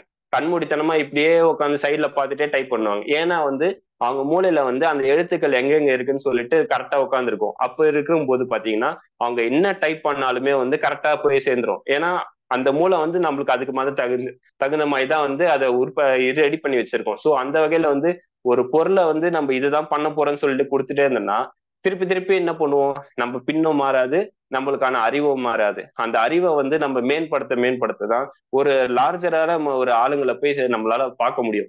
இப்ப நான் பேசுறேன், நம்ம பேசும்போது ஒரு 10 பேர் இந்த மீட்டிங்ல கேட்கறாங்கன்னா ஓகே இந்த 10 பேர் மட்டும் தான் என்னால பேசி திருப்திப்படுத்த முடியும், அவங்க சொல்றதெல்லாம் கரெக்டுன்னு தலையாட்டுவாங்களோ இல்ல ஓகே சொல்லுவாங்களோ இருக்கலாம். ஆனா இதுவே வந்து நான் ஒரு 100 பேர் இருக்கிற ஒரு ஸ்டேஜ்ல போயிட்டு நான் பேசினேன்னா அப்போ வந்து அங்க இருக்கிற 100 பேருக்கு வந்து 100 விதமான கேள்விகள் தோணும்.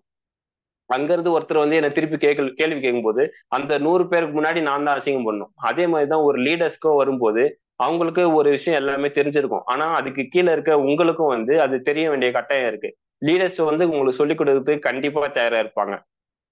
இருந்தாலுமே பாத்தீங்கன்னா நீங்க ஒரு கஸ்டமர் கிட்ட உங்க ஏபி கிட்ட நீங்க போய் பேசும்போது சார் இந்த பத்தி சொல்லுங்கன்னா இருங்க சார் ஒரே நிமிஷம் நான் என் லீடருக்கு ஃபோன் பண்றேன். என் லீடருக்கு ஃபோன் பண்ண உடனே அவர் சொல்லுவாருன்னுவாங்க. இப்போ லீடரே வந்து இன்னொருத்தர்கிட்ட பேசிட்டு இருக்காருன்னு வச்சுக்கோங்க. அன்னத்துக்கு போன் எடுக்கலன்னா அப்ப அந்த கஸ்டமர் என்ன நினைப்பாங்க? இவருக்கே தெரியல கிட்ட கொடுக்குறாரு, இவருக்கு விஷயம் தெரிஞ்சாதானே இவர் பத்தி சொல்லுவாரு. அப்ப எப்படி இது ஒரு உண்மையான ப்ராடக்ட், ஒரு நல்ல ப்ராடக்ட்னு சொல்லி நம்ம சொல்றாங்க சொல்லிட்டு தான் அந்த ஒரு எண்ணம் வரும். அந்த எண்ணத்தை வந்து நம்ம எப்பவுமே வந்து ஒரு விட்டு கொடுக்க கூடாது. ஏன்னா சுத்தி சுத்தி நான் இன்னைக்கு முக்கியமா சொல்ல வேண்டிய விஷயமே அதுதான். நம்ம வாழ்க்கைய முன்னேற்றத்துக்காக வந்திருக்கோம். நம்ம வாழ்க்கைய வந்து நம்ம வந்து எவ்வளவு முன்னேற்றி எடுத்துட்டு போறோன்றத பார்க்கணுமே தவிர நம்ம மத்தவங்க என்ன பண்றாங்க, நம்ம லைன்ல என்ன பண்றாங்க, நம்ம வேற டீம்ல என்ன பண்றாங்கன்னு சொல்லிட்டு நம்ம எண்ணங்கள் அது மேல போச்சுன்னா நம்ம வாழ்க்கையில முன்னேறது வந்து நம்மளுக்கு வந்து ரொம்பவே டிஸ்டர்ப் ஆகும். ஏன்னா ஒருத்தரை வந்து இறக்கி விட்டுட்டு இன்னொருத்தர் மேல வரணுன்ற பேர் வந்து எப்பவுமே வச்சுக்க கூடாது. ஏன்னா அதுக்குமே ஒரு சின்ன கதை இருக்கு. ஒரு தேள் இருக்குன்னா ஒரு தேள் வந்து நம்மள வந்து கொட்டிடுச்சுன்னா விஷம் ஏறு போகுதுன்னு தெரிஞ்சிச்சுன்னா உடனே என்ன பண்ணும்?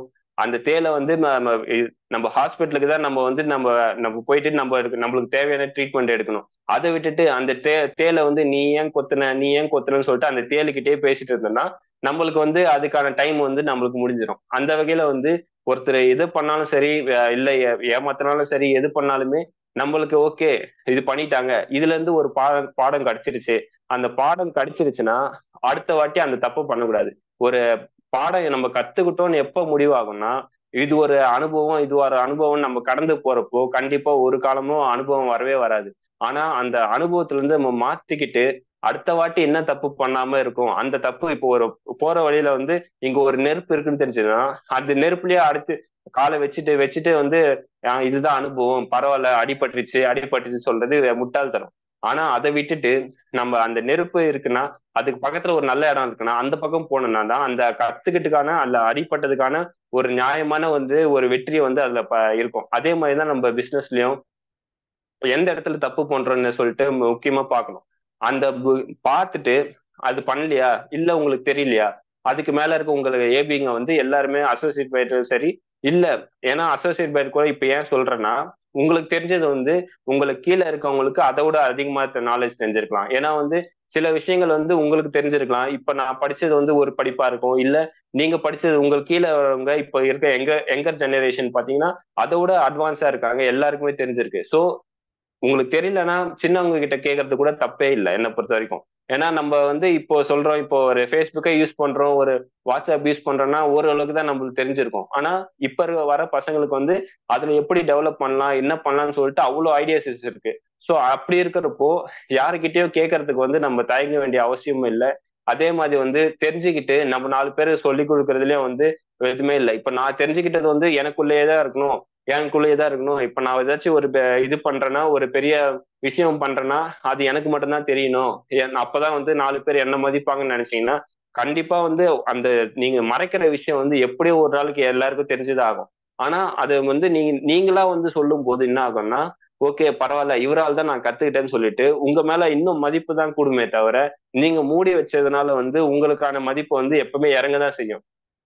இந்த ஒரு ஒரு விஷயம் பேசும்போது இப்ப நான் பேசுறேன், இப்ப எல்லாரையும் விட நான் வந்து வயசுல சின்னவனா இருக்கேன். ஆனா இந்த விஷயங்கள் வந்து எல்லாமே வந்து ஒரு ஒரு இடத்துல பார்க்கும்போது, ஒரு வெளிய போகும்போது, என் ஆபீஸுக்கு போகும்போது அங்க இருக்கிற அனுபவத்தை தான் வந்து நான் பேசுறேன். இப்ப நான் பேசுறது வந்து எவ்வளவு தூரம் சரி தப்புன்றது அப்பாற்பட்ட விஷயம். ஆனா இதுல சொல்றதுல வந்து ஒரு 10ல ஒரு வார்த்தை இல்ல ஒரு விஷயம் வந்து உங்களை பாதிச்சு அதுல இருந்து நீங்க மாத்திட்டு வந்தீங்கன்னா அதுதான் இந்த ஜூம் மீட்டிங்கான வெற்றியா நான் பாக்குறேன். ஏன்னா வந்து இப்ப நான் ஆரம்பத்திலேயே வந்து ஜூம் மீட்டிங் ஆரம்பத்திலேயே சொன்னேன். இப்ப நான் பேசுறேன், எனக்கு ஜூம்ல வந்து இப்போ ஒரு 14 பேர் இருக்காங்கன்னா அந்த 14 பேருக்காக நான் பேசுறது ஒரு பக்கம் இருந்தாலுமே என்ன நான் மெயின் படுத்துறதுக்காக இதுல இருந்து நான் என்ன எடுத்துட்டு போயிட்டு அடுத்த லெவலுக்கு எடுத்துட்டு போகணும்னு சொல்லிட்டு ஒரே எண்ணத்தோட தான் வந்து இந்த ஜூம் மீட்டிங் வந்திருக்கேன். இந்த வாய்ப்பு பாத்தீங்கன்னா எனக்கு அப்பப்போ வந்து மாசம் மாசம் 2 வாட்டி கூட கொடுக்குறேன்னு சொல்லிட்டு காமராஜ் சார் எல்லாம் சொன்னாரு. இருந்தாலுமே பாத்தீங்கன்னா என் ஒர்க் டைமிங்கும் என்னோட கால சூழ்நிலைக்காக வந்து நம்ம வந்து வரது வந்து கரெக்டா இல்லாம இருக்கு. அதனாலதான் சண்டே வர வேண்டியதா இருந்துச்சு. ஸோ அந்த வகையில வந்து இவ்வளவு வாய்ப்பு கொடுத்து வரும்போது அதை எப்படி முன்னேற்றிக்கணும் இல்ல பயன்படுத்திக்கணும் அப்படின்னு சொல்லிட்டு சொல்லிக்கிறேன். அதே மாதிரி பாத்தீங்கன்னா இது பேசும்போது நம்ம பிசினஸ்க்கு முக்கியமான தேவையான விஷயம் பாத்தீங்கன்னா பேஷன்ஸ்னா அமைதின்னு சொல்லலாம். ஏன்னா ஒரு விஷயம் வந்து நம்ம சொல்லும் போது இருக்கிறதுலே ஒரு பர்சனை வந்து நம்மளால கன்வின்ஸ் பண்ண முடிஞ்சதுன்னா நம்ம தான் இருக்கிறதுலே ராஜான்னு சொல்லுவாங்க. ஸோ அந்த மாதிரி வந்து ஒருத்தரை வந்து நம்ம பிசினஸ்குள்ள கொண்டு வரதா இருந்தாலும் சரி இல்ல ஒரு நல்ல விஷயத்த கொடுத்து அவங்க வாழ்க்கையை மேம்படுத்துறதா இருந்தாலும் சரி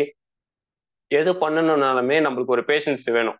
ஏன்னா ஒருத்தர் ஒரு ஒரு மைண்ட் செட்ல இருப்பாங்க. நம்ம எடுத்த உடனே வந்து நம்ம ஒரு பொருளை கொடுத்த உடனே அவங்க வாங்கிப்பாங்கன்னு எதிர்பார்த்தோம்னா அது நம்மளோட முட்டாள்தனம். ஏன்னா எடுத்த உடனே வந்து ஒருத்தர் வாங்கிடுவாங்களா இல்ல ஏமாத்திடுவாங்களான்னு சொன்னாங்கன்னா அதனால நம்மளால வாங்கவே முடியாது. ஸோ அந்த வகையில வந்து ஒரு அமைதி இருந்ததுன்னா எப்பயுமே சொல்லுவாங்க நிறை குடம் தழும்பாதுன்னு. அது மாதிரி வந்து ஒரு விஷயம் நம்மளுக்கு தெரிஞ்சிச்சுன்னா கண்டிப்பா நம்ம ஒரு அமைதியை கடைபிடிக்கணும். அந்த கடைபிடிக்கும் போது நம்ம சிந்தனைகள் வந்து தெளிவாகும். ஏன்னா வந்து கலங்கிய குட்டை வந்து பாத்தீங்கன்னா எப்பவுமே வந்து அசுத்தமா தான் இருக்கும். அதே மாதிரி மனசும் பாத்தீங்கன்னா ஸ்டெடியாவே இருக்காது. இங்கேயும் அங்கேயும் போயிட்டு இருந்துச்சுன்னா ஒரு நிம்மதின்றதும் இருக்காது. அதே மாதிரி வாழ்க்கையில முன்னேறதும் கஷ்டமா இருக்கும். ஸோ மனசை வந்து அமைதியா வச்சுக்கணும். அதே மாதிரி பாத்தீங்கன்னா நல்லதையே பகிரணும்னு சொல்லிட்டு எப்பயுமே நினைச்சுக்கணும். அதே மாதிரி எனக்கு பிடிச்ச ஒரு திருமூலர் மந்திரம் இருக்கு, அதை சொல்லி முடிச்சுக்கிறேன். அன்பும் சிவமும் இரண்டு என்பார் அறிவிலார், அன்பே சிவமாவது யாரும் அறிகிலார், அன்பே சிவம் என்று யாதும் அறிந்த பின் அன்பே சிவமாய் அமர்ந்திருந்தாரே அப்படின்னு சொல்லிட்டு என் காலேஜ் படிக்கும் போது என் ஃப்ரெண்டு வந்து எனக்கு இது சொல்லி கொடுத்தான். அது பொருள் பாத்தீங்கன்னா அன்பும் சரி சிவனும் சரி எல்லாம் ஒண்ணுதான். அதை வந்து புரிஞ்சுக்கிறவங்களுக்கு அது நல்லது, புரியாதவங்களுக்கு அது யூஸ் இல்லைன்னு சொல்ற மாதிரி தான் வரும். ஸோ அந்த வகையில பாத்தீங்கன்னா நம்ம நல்லதை கொடுக்குறோம், நல்லதை கொடுத்து எப்படி நம்ம வாழ்க்கையை நம்ம உற்பத்தி பண்ணி நம்ம மேம்படுத்திக்கிறோம். அதே மாதிரி நம்ம கூட பயணிக்கிறவங்களையும் நம்ம மேம்படுத்தி கொண்டு வர்றது நம்ம உரிமை.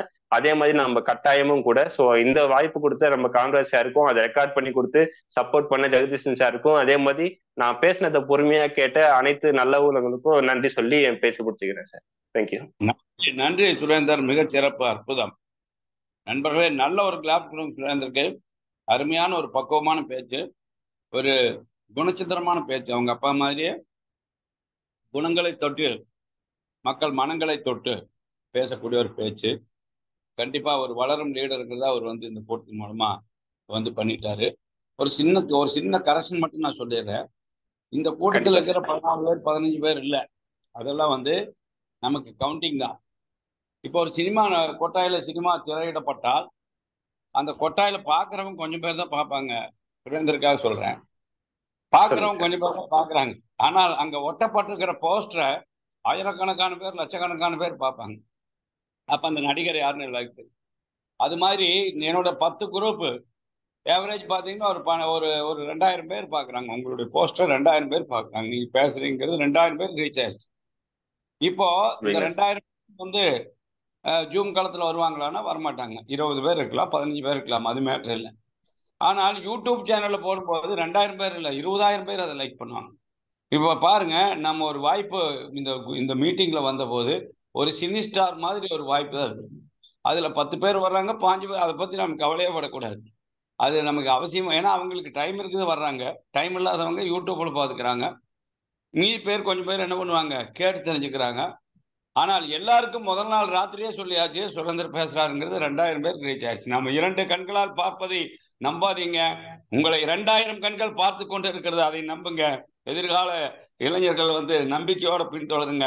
உங்களை வந்து கண்டிப்பா என்ன செய்வாங்க, ஒரு காலத்துல பெரியாருடைய பேச்சு கேட்க ஓடி போனவங்க எல்லாம் அப்புறம் 100 ரூபாய் டிக்கெட் கொடுத்து, அதுக்கு பேர் அபராத தொகைன்னு போட்டுருந்தாங்க. அதுல 100 ரூபாய் அபராத தொகை கொடுத்து வரிசையில் நின்று கூட்டம் கேட்ட நாட்கள் எல்லாம் இருக்கிறது. எனவே கருத்துக்கு எப்பொழுதும் சிதைவில்லை, உங்களுடைய கருத்துக்கு எப்பொழுதும் அழிவில்லை. நீங்கள் வந்து வளரும் லீடர், வாழுங்க, வளருங்கள், வாழ்த்துகிறோம் என்று சொல்லி நல்ல ஒரு சிறப்பான பேச்சு கொடுத்திருக்கிறார் நம்ம சுரேந்தர். நல்ல வீடியோவில் வந்திருக்கிறாரு. நல்ல அருமையான கலர்ஃபுல் சட்டோட வந்திருக்கிறாரு. அவங்க அப்பாவுக்கு பிடிச்ச சிவப்பு சட்டையை அவரும் போட்டிருக்கிறாரு. சொல்லியிருப்பாரு நினைக்கிறாரு, நீ சிவப்பு சட்டையை போடுறா அப்பதான் என்ன மாதிரி அப்பாவுக்கு பிடிச்ச ஐயா பாண்டிச்சேரி போயின்னு இருக்கிறேன் ஐயா. டீமுக்காக பாண்டிச்சேரி போயின்னு இருக்கேன். சபாஸ் சபாஸ் சபாஸ், சூப்பர். அப்ப அண்ணன் வந்து மகிழ்ச்சி அண்ணா, மகிழ்ச்சி. நானும் சங்கீதா மேடமும் ஜெயக்குமார் 3 பேரும் போயின்னு இருக்கோம் பாண்டிச்சேரிக்கு. சபாஸ், டீமுக்கு ரெடி பண்றதுக்காக. ஆமா, ரன் பண்ணிட்டு வாங்க, சிறப்பா பண்ணிட்டு வாங்க. நான் இன்னைக்கு சுரேந்தருக்கு நல்ல ஒரு கைதட்டலோட அவருடைய கூட்டத்தை நம்ம அவருக்காக வேண்டி அவர் பேசின வார்த்தைகள் பதிவு செய்யப்பட்டிருக்கிறது. நீங்க யூடியூப்ல கேட்டு மகிழலாம். அடுத்து பேச வர்றது நம்ம மத்தியில இளவல் மனோஜ்குமார். இந்த ஜோடி எப்படி இருக்கும்னு கேட்டா உள்ளபடியே சிறப்பான ஜோடியா இருக்கும். மனோஜும் துருதுருன்னு இருக்கிற ஒரு பையன் தான். ஆகினால நல்ல ஒரு கிளாப்ஸ் கொடுங்க. ஒரு கோல்டு பின் அச்சீவர் நம்முடைய காங்கிய மனோஜ்குமார் இப்போ நம்மோட பேச வர்றார். அவருடைய ஸ்டோர்ல இருந்தே பேசுறாரு. நல்ல ஒரு கிளாப்ஸ் கொடுங்க. Welcome Manoj, please start your session. All the best sir. வணக்கம். வணக்கம். வாழ்த்துக்கள் சார். ஜெயார்சின் சார். ஜெயார்சியாம். என் பேர் பாத்தீங்கன்னா மனோஜ்குமார். நான் வந்து பாத்தீங்கன்னா காங்கியத்துல ஒரு 2007 இருந்து ஆசியம் பண்ணிட்டு இருக்கேன். என்னைய மேக்சிமம் நிறைய பேத்துக்கு தெரியும், தெரியாம இருந்தாலும் ஓகே, இதுல உங்க தெரிஞ்சுக்குங்க. நான் என்ன சொல்ல வரேன்னா, எந்த வேலையும் எப்பயுமே தொடர்ந்து பண்ணிட்டு இருக்கோம். சக்சஸ், வெற்றி, தோல்வி அதெல்லாம் அப்புறம். நீங்க என்ன பண்றீங்கன்னு உங்க உலகம் உங்களை உத்து பார்க்கணும் ஃபர்ஸ்ட். நான் ஆர்சிஎம் தான் பண்றேன் அப்படின்னு இன்னைக்கு வரைக்கும் 2007 ஸ்டார்ட் பண்ணி இன்னைக்கு வரைக்கும் இந்த செகண்ட் வரைக்கும் நான் ஆர்சிஎம் தான் பண்றேன். அதுக்கு நான் போட்டிருக்க துணியே போதும். ஓகேங்களா? Good dot. நம்மகிட்ட வந்து ஓன் பிராண்டு நிறைய இருக்கு. ஆர்சிஎம்ல வந்து ஓன் பிராண்டு நிறைய இருக்கு. நான் என்ன சொல்ல வரேன்னா, பிராண்ட் அப்படின்னு சொல்லுவாங்க எல்லா பக்கம். அந்த பிராண்ட் அப்படின்னு சொல்றதே ஒரு கெத்து. புரிஞ்சுங்களா? பிராண்ட் அப்படின்னு சொன்னாவே ஒரு கெத்து வரும். நான் இல்லப்பா நான் ஐபோன் தான் யூஸ் பண்றேன், ஒரு கெத்து. சாம்சங் தான் யூஸ் பண்றேன், ஒரு கெத்து. நத்திங் போன் தான் யூஸ் பண்றேன், ஒரு கெத்து. அதே மாதிரி நான் குட் டாட்டோட டிஷர்ட் தான் யூஸ் பண்றேன், கெத்து. புரிஞ்சுங்களா? முதல்ல நம்ம பிராண்ட். சார் பேசிட்டு இருக்கேன். கெத்து, super super. Thank you sir, thank you sir. First நம்ம பிராண்டை நம்ம லைக் பண்ணணும். ஓகேங்களா? நம்ம லைக் பண்ணாதான் நம்மளை தொடர்ந்து வர எல்லாத்தையும் நம்ம லைக் பண்ண வைக்க முடியும். ஃபர்ஸ்ட் மேட்டர் அதான். அப்ப இன்னொரு விஷயம் என்ன அப்படின்னு கேட்டீங்கன்னா, நான் 2007 இருந்து இப்ப வரைக்கும் ஆர்சிஎம் மட்டும் தான் யூஸ் பண்றேன். ஆர்சிஎம் ப்ராடக்ட் மட்டும் தான் யூஸ் பண்றேன், வேற எதுவும் யூஸ் பண்றேன். இங்க கிடைக்கல அப்படின்னா மட்டும்தான் வெளியே வாங்குறேன். ஓகேங்களா? இங்க கிடைச்சிருச்சு அப்படின்னா நான் வாங்கவே மாட்டேன். ஃபர்ஸ்ட் இன்னொரு விஷயம் என்னன்னு கேட்டீங்கன்னா, ஏன் இதை ரெகுலரா யூஸ் பண்ண சொல்றேன் அப்படின்னா, நான் 2007 இருந்து இப்ப இன்னைக்கு 2024 ஆச்சு. கிட்டத்தட்ட எத்தனை வருஷம் கணக்குன்னு நீங்க போட்டுங்க. அதுலயே உங்களுக்கு தெரிஞ்சிடும் ஏன் இதை சொல்றேன் அப்படின்னா, இத்தனை நாள் அந்த ப்ராடக்ட் யூஸ் பண்ணது நான் ஒரு 7-10 வருஷத்துக்கு முன்னாடி எப்படி இருக்கிறோம், இப்பயும் அப்படிதான் இருக்கேன். என்னோட சார்ந்தவங்க எல்லாருமே ஒன்னா தொப்பை வச்சிருக்கான், இல்லைன்னா காலை அழுத்தி வச்சிருக்கான், இல்ல மூஞ்சி வீங்கி வச்சிருக்கான். இதெல்லாம் ஏன் அப்படின்னு கேட்டீங்கன்னா, நம்ம சாப்பிட்ற ஃபுட்டு. கண்ட இடத்துல கிடைக்கிறத சாப்பிடக்கூடாது. கண்ட இடத்துல டீ ஆத்துவான், அதையும் குடிக்க கூடாது. ஏன் இதெல்லாம் நான் சொல்றேன் அப்படின்னா, நான் இன்னைக்கு வரைக்கும் அதை ஃபாலோ பண்ணிட்டு இருக்கேன். ஃபாலோ பண்ணாதான் என்னோட வயசுக்கு என்னோட வெயிட்டுக்கு எல்லாமே பக்காவா போயிட்டு இருக்கு. இன்னை வரைக்கும் நான் ஹாஸ்பிட்டல் சைடு போனதில்லை. எனக்கு மெடிக்கல் ரீதியா நீங்க என்ன கூட்டு போய் எங்க வேணா செக் பண்ணீங்க, நான் 1 ரூபா செலவு பண்ண மாட்டேன். நான் ₹1 செலவு பண்ணுவேன். நான் எங்க வேணா வரேன், யார் டீமுக்கு வேணா வரேன், என்னை கூட்டிட்டு போய் டெஸ்ட் பண்ணிக்கங்க, நீங்க தான் செலவு பண்ணணும். ஏன் இதை நான் உறுதியே சொல்றேன் அப்படின்னா, நான் ஆர்சி மட்டும் தான் யூஸ் பண்றேன், வேற யூஸ் பண்ணல. ஹலோ, இருக்கீங்களா? ஓகே. ஏன் இதை இப்ப சொல்றேன் அப்படின்னு கேட்டீங்கன்னா, நான் 2007 இருந்து இன்னைக்கு வரைக்கும் நான் யூஸ் பண்றேன். கிட்டத்தட்ட பாத்தீங்கன்னா அதுல ஒரு 3, ஒரு 10, இதுல ஒரு 5, கிட்டத்தட்ட ஒரு 17 வருஷம் ஆகிப்போச்சு. சரிங்களா? 17 வருஷமாவும் நான் ஆர்சி ப்ராடக்ட் தான் யூஸ் பண்ணிட்டு இருக்கேன். இதுல கிடைக்காத மட்டும் தான் வெளியே வாங்குறேன். ஓகேங்களா? முருகா டேப் இது சும்மா டேப். ஓகேங்களா? இதுல என்ன விஷயம் கேட்டீங்கன்னா, இந்த டீம் டெவலப் பண்றது, அடுத்த கேட்டகரிக்கு போடுறது, இது எல்லாமே வந்து பெரிய வேலை தான், நான் இல்லையே சொல்ல. பட் நம்ம இதுல வந்து கரெக்டா பயணம் பண்றோமா அப்படின்னு நம்மள டெய்லி வாட்ச் பண்ணணும். காலைல எழுந்திருக்கிறீங்களா, ஆர்சிங் பேஸ்ட் யூஸ் பண்ணீங்களா? யூஸ் பண்ணல, நீங்க பிசினஸ்ல இல்ல. நான் ஆர்சிங் பேஸ்ட் யூஸ் பண்ணேன், நான் பிசினஸ்ல இருக்கேன். இப்ப வரைக்கும் இருக்கு, இந்த செகண்ட் வரைக்கும் இருக்கு, இனிமேல் இருப்பேன். எனக்கு அப்புறம் என்னோட ஜியா வந்துருவா. என் ஜியா வந்து என் புள்ள, நான் ஜியான் தான் பேரே வச்சிருக்கேன். ஜியோ டி டூல் கேள்விப்பட்டிருக்கீங்களா? ஆர்சிம்ல இன்னைக்கு எல்லாரும் யூஸ் பண்ணுவீங்களே, அடுத்து வேற மாதிரி பேர்ல வரும், மாறிடுச்சு. அடுத்த பேக்கெட்ல எல்லாம் பாத்தீங்கன்னா ஜியோன்னு வராது, தூங்கிடுவோம். ஓகே, அது ஒன்றும் பிரச்சனை இல்லை, அதை மார்க்கெட் அவங்களோட ஸ்டைல்ல பண்றாங்க. பேசுறான். ஓகேங்களா? ஏன் நான் ஜியோ அப்படின்னு சொல்றேன்னா, அந்த ஜியா பேரு அது ஜியோன்னு இருக்கிறது ஜியோன்னு வச்சிட்டோம். சரிங்களா? அதனால இப்பயுமே என்னோட குழந்தை பிறந்ததுல இருந்து இப்ப வரைக்கும் என் ஒய்ஃப் மாசமா இருந்தது இதெல்லாம் உங்களுக்கு சொல்றேன். என் ஒய்ஃப் மாசமா இருந்து இப்ப வரைக்கும் பாத்தீங்கன்னா நியூட்ரிசார்ஜ் ஒன் அண்ட் வந்து பாத்தீங்கன்னா நம்ம பீஸா நியூட்ரிசார்ஜ்ல வந்து பீஸா இது இருக்கும் கிட்ஸ், அது என்னமோ ஒரு ப்ராடக்ட் இருந்துச்சு டக்குனு, ப்ரோட்டீன் இருக்கும் அது இதுங்க, பிஸ்தாலாம் போட்டு ஒரு ப்ரோட்டீன் இருக்கும். அதுவுமே இதுவும் வந்து பாத்தீங்கன்னா நான் அவங்க மாசமா வந்து கிட்டத்தட்ட பாத்தீங்கன்னா ஒரு 10 மாசமா கொடுத்தோம். அதுல வந்து பாத்தீங்கன்னா இடையில வந்து பாத்தீங்கன்னா நான் ஒமேகா வந்து கொடுத்தேன் கொஞ்ச நாள் பாப்பாக்கு, அவங்க வீட்டுல கொடுத்தேன். அதுக்கப்புறம் பாத்தீங்கன்னா டக்குன்னு மைண்டுக்கு வர மாட்டேங்குது.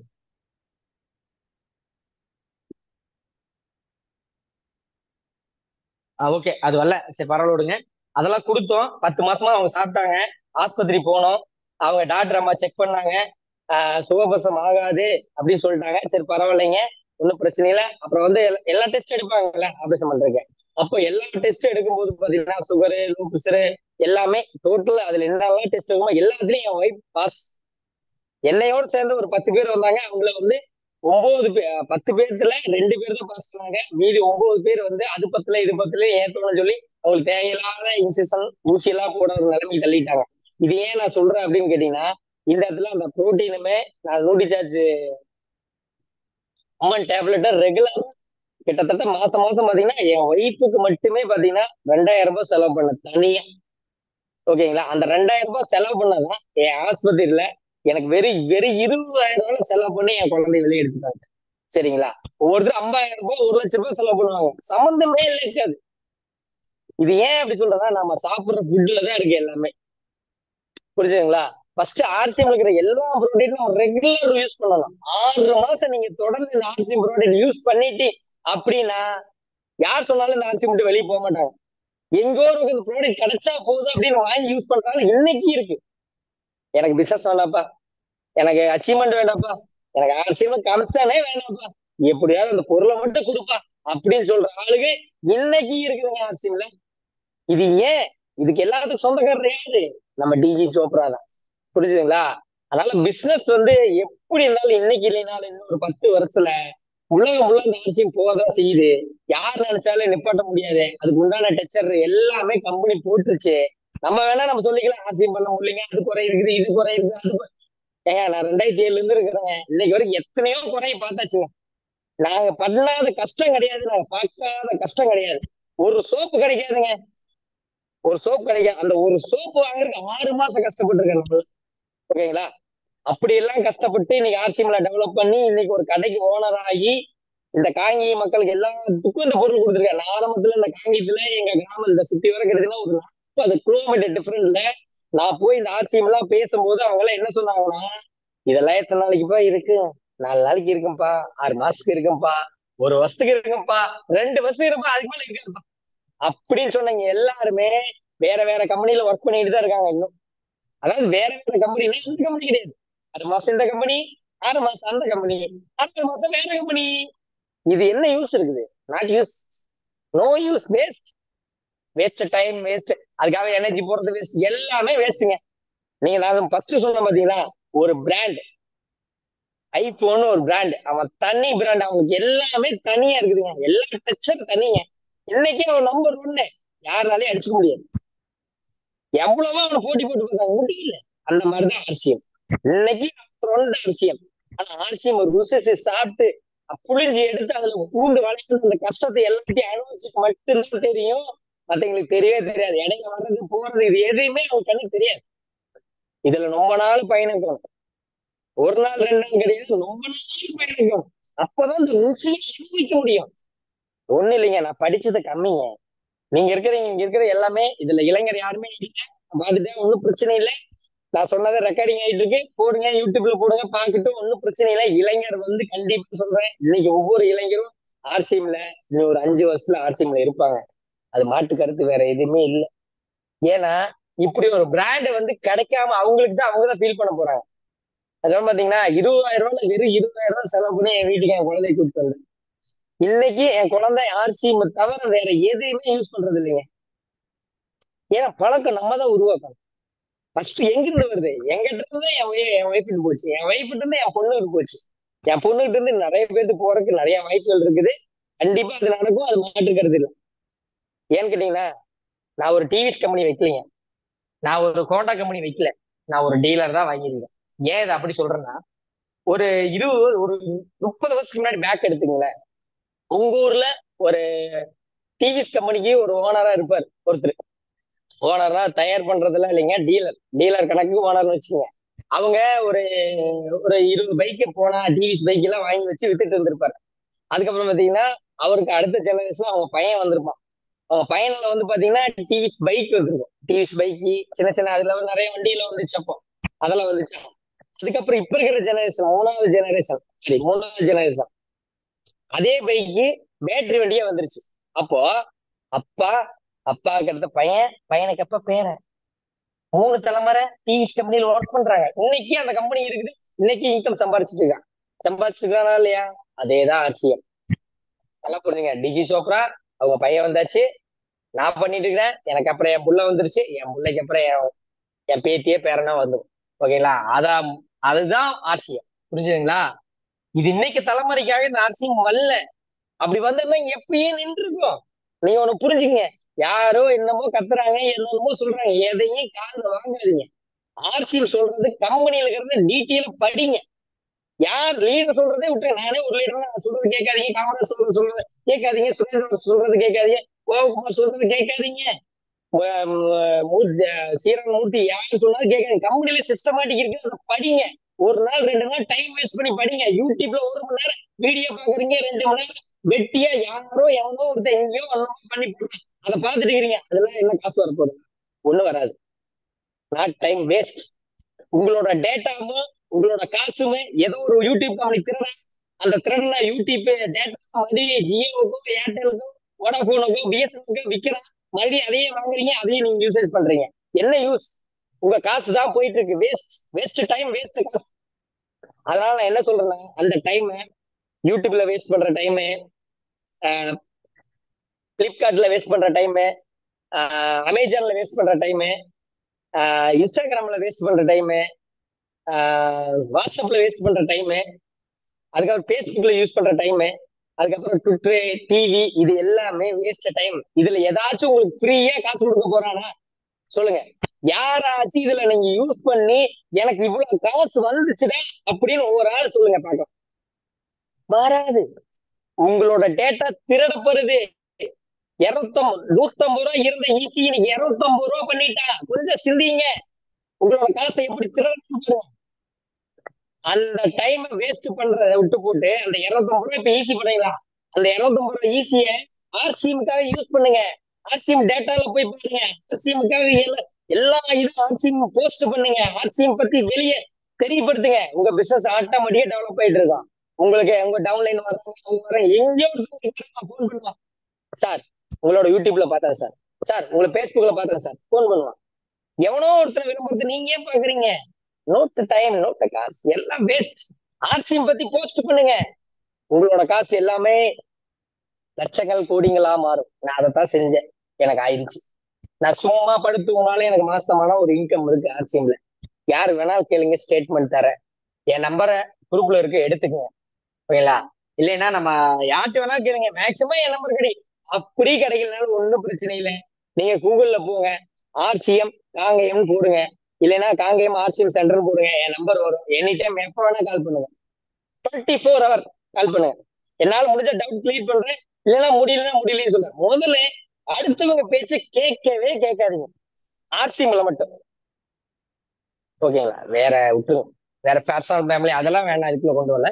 ஆர்சிஎம் அடுத்தவங்க பேச்சு கேட்க உங்களுக்கு என்ன தோணுதோ அதை செஞ்சிருங்க, தப்போ ரைட்டோ.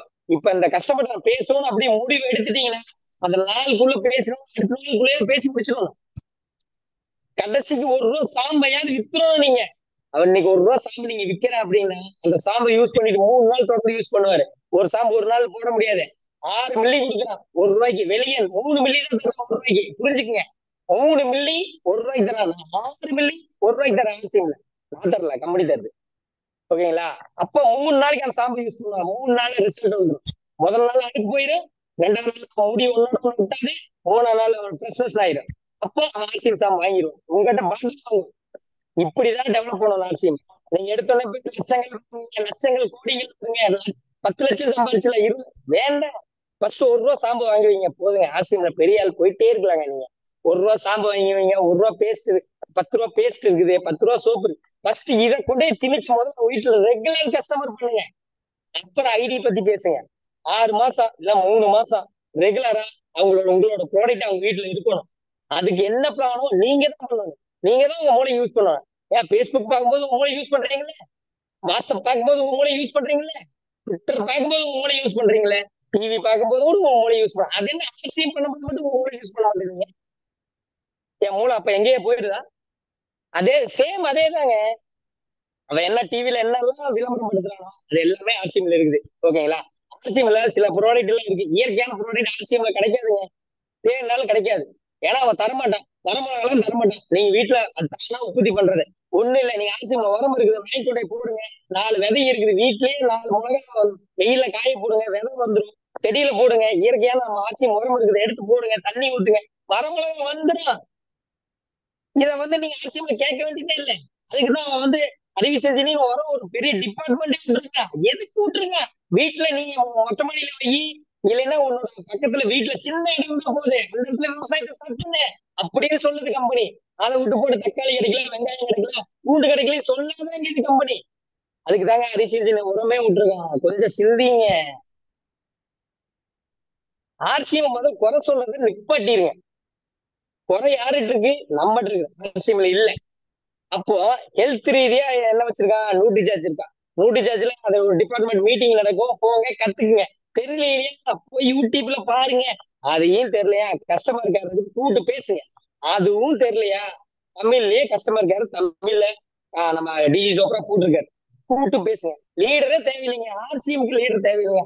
ஆர்சிஎம் ப்ராடக்ட் தாங்க லீடர், யாருமே வேண்டியது இல்லைங்க. நீங்க நினைச்சா விற்கலாம். ஃபர்ஸ்ட் விற்கிறதுக்கு முன்னாடி நம்ம யூஸ் பண்ணணுங்க. நம்ம யூஸ் பண்ணாம நீங்க விற்கவே முடியாது. கத்துனால யாரும் வாங்க மாட்டேன். என் பல்லு வெங்காயம், என் பல்லு ஒயிட்டா இருக்கா நல்லா பாத்துங்க. நான் 7 வருஷமா பேஸ்ட் தான் யூஸ் பண்றேன். என் பல்லு கூச்சம் இல்ல, என் பல்லுல ஸ்மெல் இல்ல, என் பொருள்ல ரத்த கசிவு இல்ல. நான் இதுக்காக உண்மை சொல்றேங்க. என் ஒய்ஃபுக்கும் எனக்கும் ரொம்ப வயசு கொஞ்சம் குறைஞ்ச வச்சோம் ஒரு 6 வருஷம் வித்தியாசங்க. என் ஒய்ஃபுக்கு ஒரு பல்லு புடிங்கியாச்சு. சீரியஸா, ஜோக்கெல்லாம் இல்ல, சீரியஸா. எனக்கு ஒரு பல்லு கூட புடுங்கலைங்க. 6 வருஷம் டிஃபரெண்ட், புரிஞ்சுங்க. அது அவங்க சாப்பிட்டு வளர்ந்த விதம் அப்படி, நான் சாப்பிட்டு வளர்ந்த விதம் அப்படி. அப்ப அவளுக்கு பல்லு போயிருச்சுன்னா அவளுக்கு வருத்தமா? எனக்கு பல்லே புடுங்கலைன்னு சொல்றது எனக்கு வருத்தமா? எனக்கு ஹாப்பி, அவளுக்கு தான் வருத்தம். நீ தான் எதையுமே சாப்பிட முடியாது, அதுக்கு இருக்கிறது ஆர்சிஎம் பேஸ்ட். இதைத்தானே டிவியில பண்ற. நல்லதை செய், நல்லதை பண்ணு, நல்லதையே செய். ஆர்சிஎம் நல்லது பண்ணுங்க, ஆட்டோமேட்டிக்கா உங்களுக்கு தெரியும் எல்லா புகழும் வந்துருங்க. முதல்ல ஆர்சிஎம் ப்ராடக்ட் ரெகுலரா யூஸ் பண்ணுங்க. காலைல இருந்துச்சா உங்க கையில பிரஷ் இருக்கணும், அது ஆர்சிஎம் பிரஷ்ஷா தான் இருக்கணும், ஆர்சிஎம் பேஸ்டா தான் இருக்கணும். அதுக்கப்புறம் டாய்லெட் போறீங்களா, டாய்லெட் கிளீன் ஊத்துறீங்களா, ஆர்சிஎம். குளிக்கிறீங்களா, ஆர்சிஎம் சாம்பு. சோப் போடுறீங்களா, ஆர்சிஎம் சோப். வீட்டுக்கு வந்து சமையல் மேலாப்புல உப்பு போடுறீங்களா, ஆர்சிஎம் உப்பு. மஞ்சத்தூள் போடுறீங்களா, மிளகாத்தூள் போடுறீங்களா, எல்லாமே ஆர்சிஎம் யூஸ் பண்ணுங்க. ஆர்சிஎம் குறை சொல்லாதீங்க, இருக்கிறத வாங்குங்க, இல்லாத வெளியே வாங்குங்க. இல்லாத கண்டிப்பா வந்துடும், கொஞ்ச நாள் வெயிட் பண்ணுங்க. ஏங்க நாங்களாம் வரும்போது வெறும் 10 ப்ராடக்ட் 15 ப்ராடக்ட் தாங்க இருந்துச்சு. இன்னைக்கு கிட்டத்தட்ட 3000 ப்ராடக்ட் மேல எவ்வளவு கணக்கு இல்ல, ஜட்ஜ் பண்ண முடியாது. இன்னும் எத்தனை கொண்டு வரணும் உங்களால சொல்ல முடியாது. கம்பெனி வளர்ந்து அப்படியே பயங்கரமா நிக்குது. அது குறை சொல்றத தூக்கி போட்டுட்டு போயிட்டே இருங்க. குறை சொல்றோம், குறை சொல்லிட்டே இருப்பான் லாஸ்ட் வரைக்கும். அவன் குறை சொல்றது மட்டும்தான் தெரியும், எனக்கு குறை சொல்றதெல்லாம் தெரியாது. எனக்கு ஆர்சிஎம் பொருள் விற்க தெரியும், எப்படியாவது வித்துருவேன் நான். என்னால விற்க முடியும், வித்து காட்டியிருக்கேன், பில்லு அடிச்சிருக்கேன். என்னோட லிஸ்ட் எல்லாமே ஜெயக்குமார் ஸ்டார்ட் இருக்கு வாங்கிக்கிங்க, இல்லைன்னா காமராஜ் ஸ்டார்ட் இருக்கு வாங்கிக்கிங்க. ஓகேங்களா? முதல்ல வேலை செய்யறதுக்கு தயாரா இருக்கணும், குறை சொல்றதுக்கு தயாரா இருக்கக்கூடாது. குறை சொல்றதுன்னா ஆர்சிஎம் பண்ணாதீங்க, விட்டுட்டு போயிருங்க, ஒண்ணும் பிரச்சனை. வேற எவனாவது வருவான் ஆர்சிஎம் பண்றதுக்கு வருவான். இப்ப ஒண்ணு இல்ல, ஒரு ஒரு நிகழ்ச்சி நடக்கல அப்படின்னா ஒரு டிவில, அந்த நிகழ்ச்சி நடந்து போடுறது அதே கதை, அதே இது அவன் செத்து போயிட்டேன்னா அந்த நிகழ்ச்சி விட்டுறான், வேற ஒருத்தர் அப்பாயிண்ட் பண்றான்ல, பண்றானா இல்லையா? இப்போ ஒண்ணு குக் வித் கோமால்னு ஒரு நிகழ்ச்சிங்க, அது பயங்கர ஃபேமஸ். நான் அதுக்கு பார்ப்பேன், லைக் பண்ணுவேன், விட்டுருங்க. அது நான் ஏதோ எனக்கு எந்த டைம் ஆகலைன்னா தான் பார்ப்பேன், அதுக்காக டைம்லாம் அதுக்காக ஒதுக்கலாம் ஆகுது. ஏதோ என் டைம் கிடைச்சா பார்ப்பேன். அதுல ஒரு கரண்டியில இருந்துங்க, ஒரு கரண்டியில இருந்து ஒரு சின்ன ஒரு ஒரு மக்கு எடுத்துட்டு வரான், சரிங்களா? ஒரு ஒரு பாத்திரத்துல ஒரு கறி எடுத்துட்டு வரான். எல்லாத்துலயும் அக்கி வேற ஆணி வேற விளம்பரத்தை ஒட்டி வச்சிருக்காங்க, எல்லா பிராண்டும் ஒட்டி வச்சிருக்கான். அவன் அவன் எவன் பார்ட்டிசிபேட் பண்றானோ, அதுக்கு எவன்லாம் அம்பஸ்டரோ, எவன்லாம் பிராண்டோ, எவன்லாம் காசு போட்டுருக்கானோ அந்த நிகழ்ச்சிக்கு, அத்தனை பேரும் அதுல விளம்பரத்தை ஒட்டி வச்சிருக்கான். அதே மாதிரி நீங்க ஆர்சிஎம்க்கு நீங்க தான் லீடரு, நீங்க தான் ஓனரு, நீங்க தான் டைரக்ட் செல்லரு, நீங்க தான் பசோஸ் டைரு, நீங்க தான் கடை ஓனரா தான் நீங்க அதையும் வச்சுங்க, நீங்க தான் எல்லாமே. ஒரு நிமிஷம்,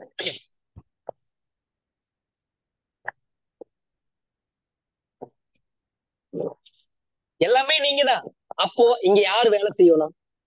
ஆர்சிஎம் கம்பெனி வேலை செய்யணுமா, நீங்க வேலை ஆர்சிஎம் கம்பெனி வேலை செஞ்சா நீங்க நான் தேவையில்லை. நல்லா ஒண்ணு புரிஞ்சுங்க, ஆர்சிஎம் கம்பெனி வேலை செய்ய ஆரம்பிச்சு நல்லா ஒண்ணு புரிஞ்சுங்க, மாறுறதுக்கு வாய்ப்பே இல்லை. கண்டிப்பா மாறுறதுக்கு வாய்ப்பும் இருக்கு. நல்லா ஏன் ஒரு சொல்றேன் அப்படின்னா, டிஜிட்டல் மார்க்கெட்டிங் வந்துட்டாங்க அப்படின்னா உங்களுக்கு எனக்கு வேலை இல்லை, சாருக்கு வேலை இல்லை. நடக்காதுன்னு ஒரு பெரிய விஷயம் எல்லாம் கிடையாது, என்னைக்கு வேணா என்ன வேணா மாறலாம். ஆனா மாறாது, மாறவும் மாறாது. இது ஏன் நான் சொல்றேன் அப்படின்னா, அவங்க எல்லாத்துலயும் களத்துல இறங்கி வேலை செய்ய ஆரம்பிச்சிட்டாங்கன்னா, எங்க எல்லாம் உங்களுக்கு டிமார்ட் இருக்கோ, எங்க எல்லாம் பிக் பஜார் ரிலையன்ஸ் மால் இருக்கோ, எங்க எல்லாம் கண்ணன் ஸ்டோர் இருக்கோ, அந்த மாதிரி ஆர்சிஎம் ஸ்டோர் வந்துடும். அவங்க வந்துட்டாங்கன்னா நமக்கு வேலை இல்லை.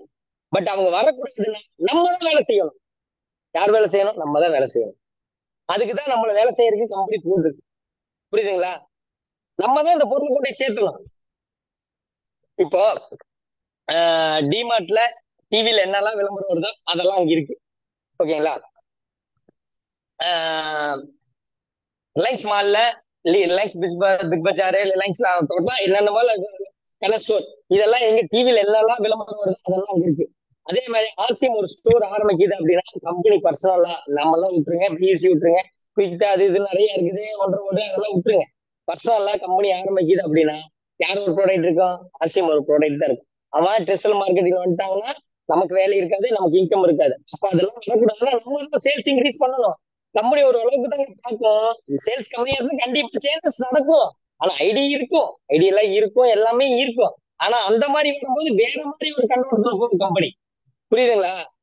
அப்போ அந்த டிவி விளம்பரம் இப்ப இல்லை, இன்னைக்கு எப்படி நான் குவைத்திருக்கோம் எல்லாம் விளம்பரம் வருது, அந்த இடத்துல ஆர்சிஎம் போற கூட வாய்ப்பு இருக்கு. இப்போ ஒண்ணு இல்ல, நம்மகிட்ட ஒரு காபி தூள் வருது, உங்களுக்கு தெரியுமா தெரியாதான்னு தெரியாது, நீங்க நல்லா நோட் பண்ணுங்க. அந்த காபி தூள் இன்னைக்கு டிவியில விளம்பரம் வருது, அதை எல்லா பெரிய பெரிய ஸ்டோர்லயும் அந்த பொருள் விற்குது. நீங்க நம்ம காபி தூள்ல பேக்ரவுண்ட்ல போய் படிச்சு பாருங்க, அது யார் மேனுபேக்சர் பண்றா, எங்க இருந்து வருது, அதுக்கு யார் அம்பாஸ்டரு, அந்த பொருள் எந்த மாநிலத்துல உற்பத்தி ஆகுது, இது எல்லாமே நீங்க படிக்க வேண்டிய இடத்துல இருக்கிறீங்க. ஏன் இதெல்லாம் சொல்றேன் அப்படின்னா, சில விஷயம் நீங்க புரிஞ்சுக்கணும், நீங்க தான் படிச்சுக்கணும், இங்க யாரும் சொல்லி தர மாட்டாங்க. புரியுதுங்களா? கம்பெனியே ஒரு இடத்துல சொல்லாது, மறைக்கும், நீங்க தான் படிச்சுக்கணும். காபி தூள் இன்னைக்கு டிவில ஆர்சிஎமோட காபி தூள் விளம்பரம் வருது, அதை கண்டுபிடிச்சு எனக்கு கால் பண்ணுங்க. நான் உறுதிப்படுத்திடுவேன். என்னால முடியும். இன்னைக்கு ஒரு ப்ராடக்ட் வந்துருச்சு, புரிஞ்சுக்கங்க. இனி வருங்காலத்துல குட் டாட் ஆல்ரெடி வந்துருச்சு. நம்ம இந்தியால வரல, ஃபாரின்ல இத பத்தி விளம்பரம் பண்ணி பொருள் விற்க ஆரம்பிச்சிருச்சு ஆர்சிஎம் கம்பெனி. புரிஞ்சுக்குங்க. ஆர்சிஎம் வளர்ந்து போயிட்டு இருக்கு. நம்ம அவங்க பின்னாடி ஓடணும், நம்ம தான் ஓடணும். கம்பெனி வராது. கம்பெனி இருக்க வேண்டிய இடத்துல இருந்து வேலையை செஞ்சுட்டே இருக்கும். அதோட சிஸ்டமேட்டிக் எல்லாமே நடந்துகிட்டே தான் இருக்கும். இந்த இடத்துல வேலை செய்யறதுக்கு நீங்க தான் தயாராகணும், கம்பெனி தயாராகாது. வேலை செஞ்சா காசு கொடுக்காம இருக்காங்களா கம்பெனி? 3ஆம் தேதி ஸ்டேட்மெண்ட், 6ஆம் தேதிக்குள்ள உங்க அக்கௌண்ட்ல காசு வரும். ஒவ்வொருத்தருக்கு 5ஆம் தேதியே வந்துடும். ஒவ்வொருத்தருக்கு 6ஆம் தேதி வரும், 7ஆம் தேதி, அதான் லாஸ்ட். அதுக்கு மேல எல்லாம் பேமெண்ட் எல்லாம் பண்ண மாட்டாங்க, போட்டுருவான். அப்ப அந்த 1, 2 இந்த எப்பயாவது 6 மாசத்துக்கு ஒரு அந்த 100 ரூபாய்க்கு பொருள் வாங்குவாங்க, அவங்க எல்லாம் வாங்கவே வேண்டாம். அவங்க எல்லாம் வீட்டுக்கு தட்டி விட்டு இருக்க டிபார்ட்மெண்ட் ஸ்டோர்ல வாங்கட்டும், ஒன்றும் பிரச்சனை இல்லை. அவங்க எல்லாம் ஆர்சிஎம் வந்து காப்பாற்றணும்னு ஒண்ணும் கிடையாது.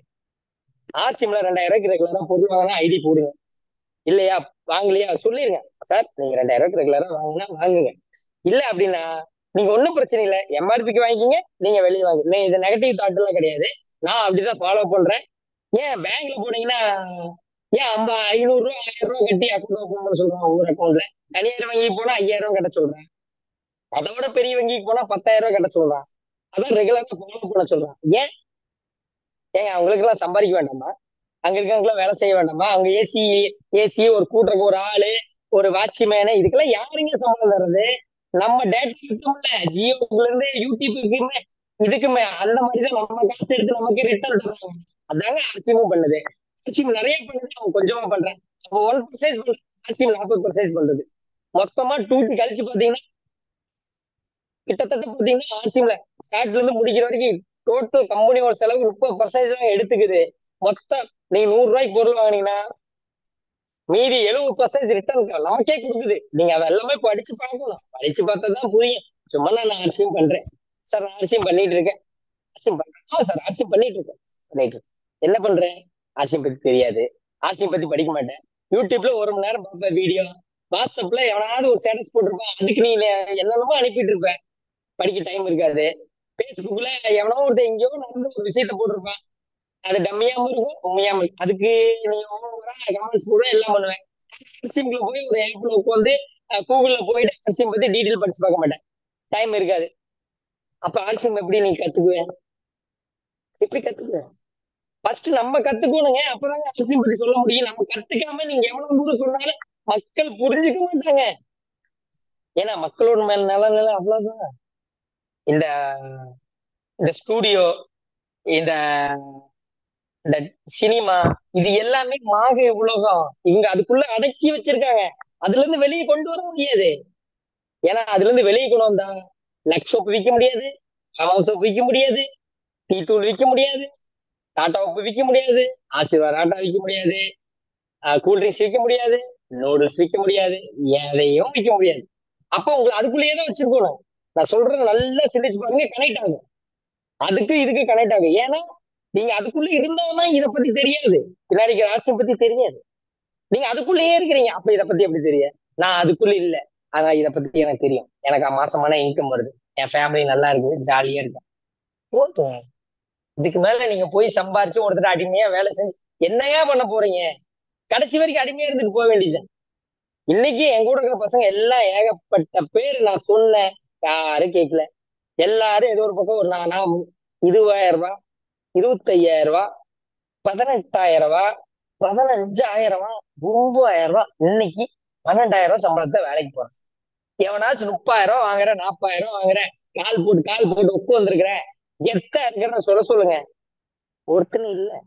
சாப்ட்வேர் இன்ஜினியரு எத்தனை நாளைக்கு வேலை கொடுப்பான்ப்பா? நீ சாப்ட்வேர் படிச்சிருக்க, போய் வேலை செய்யி, கஞ்சி வேணும். நீ என்னதான் சாப்ட்வேர் வேலைக்கு போனாலும் கோதுமை வேணும், அரிசி வேணும், இதெல்லாம் வாங்கிட்டாங்க. ஒரு நாள் வந்து சாப்ட்வேருக்கே வேலை இருக்காது. நீங்க எழுதி வச்சுக்கீங்க, சிஸ்டமேட்டிக் பண்ணிடுவான். முதல்ல பேங்க் போனீங்கன்னா 10 பேருக்கு தாண்டிதான் நீங்க பேங்க் உள்ளே போக முடியும். இன்னைக்கு பேங்க் போனா ஸ்ட்ரெயிட்டா கவுண்டருக்குள்ள போயிடலாம் கட்டுறதுக்கு. நான் 5 பேருக்கு பேங்க்ல இருக்கேன், மீதி 6 பேருக்கு தெரியாது, வேலை இல்லை, வெளியே போயிட்டான். புரிஞ்சுங்களா? வேலை இல்லை, வெளியே போயிட்டான். அந்த 4 பேர்த்தையும் இன்னொரு 20 வருஷத்துல தூக்கிடுவான். அப்ப எங்கேயுமே பேங்க் இருக்காது. ஒண்ணு இல்ல இன்னும் 2 வருஷத்துக்கு முன்னாடி என்ன நடந்துச்சு? ஒவ்வொரு பேங்கையும் 3 பேங்கை இணைச்சானா இல்லையா? இணைச்சானா இல்லையா? ஒரே பேங்க 3 பேங்க இணைச்சானா இல்லையா? அங்க இருந்தவங்க எங்க போன நினைக்கிறீங்க? எல்லாம் வீட்டுக்கு போயிட்டா பாதி பேரு, வேலை இல்ல. அதே மாதிரி நான் ஏன் இதெல்லாம் சொல்றேன் அப்படின்னா, நீங்க என்ன சாப்ட்வேர்ல வேலை செஞ்சாலும் ஒரு குறிப்பிட்ட டைம்லதான் அதுக்குள்ள வேலையில இருக்க முடியும். அதுக்கப்புறம் வேலையில இருக்க முடியாது, தூக்கி வெளியே போட்டுருவான். ஒண்ணு இல்ல, ஒரு 3 மாசத்துக்கு 6 கொரோனா முடிஞ்சு ஒரு இடையில ஒரு 2 மாசம் கேப்ல கோயம்புத்தூர்ல 150 ஒரே செகண்ட்ல வேலை தூக்குறான் சாப்ட்வேர்ல. இதே ஃபாரின்ல நடந்துச்சு, இதே இந்தியாவில நடக்காதுங்க. என்னங்க நிச்சயம்? கண்டிப்பா நடக்குங்க. எல்லாரும் ட்ரெஸ் மார்க்கெட்டுல வருவாங்க. இன்னைக்கு டாடா கம்பெனி அவங்ககிட்ட இல்லாதது எதுவுமே இல்லைங்க. காலையில பருப்புல இருந்து, காலையில உப்புல இருந்து, போற கோதுமாவில இருந்து, மஞ்சள் தூள் டாடா கம்பெனி இந்தியன் கம்பெனி தான். ஏன் அதை பண்ணுச்சு? அதுலதான் பெரிய காசு. நீ கார் என்னைக்கு வாங்குவேன்? உப்பு டெய்லி வாங்குவேன். ஏசி டாடா ஏசி என்னைக்கோ வாங்குவேன். டாடா டீ தூள் டெய்லி வாங்குவேன். Business trick. விப்ரோன்னு ஒரு கம்ப்யூட்டர் நீங்க கேள்விப்பட்டிருப்பீங்க. நீங்க அந்த விப்ரோ கம்ப்யூட்டர் எங்க இருக்குதுன்னே தெரியல. விப்ரோ லைட் வருது, விப்ரோ லிக்விட் வருது, விப்ரோ சோப் வருது, விப்ரோ பேஸ்டும் கூட வருது. விப்ரோ கம்பெனி சாப்ட்வேர் எங்கப்பா போச்சு? சாப்பிட்டு போயிடுச்சு வெளியே.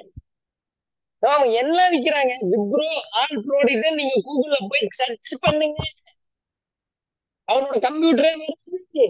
கம்ப்யூட்டர் டீப் லைட் ஆன், அதுல பாத்தீங்கன்னா உள்ள எல்லாமே இருக்கு.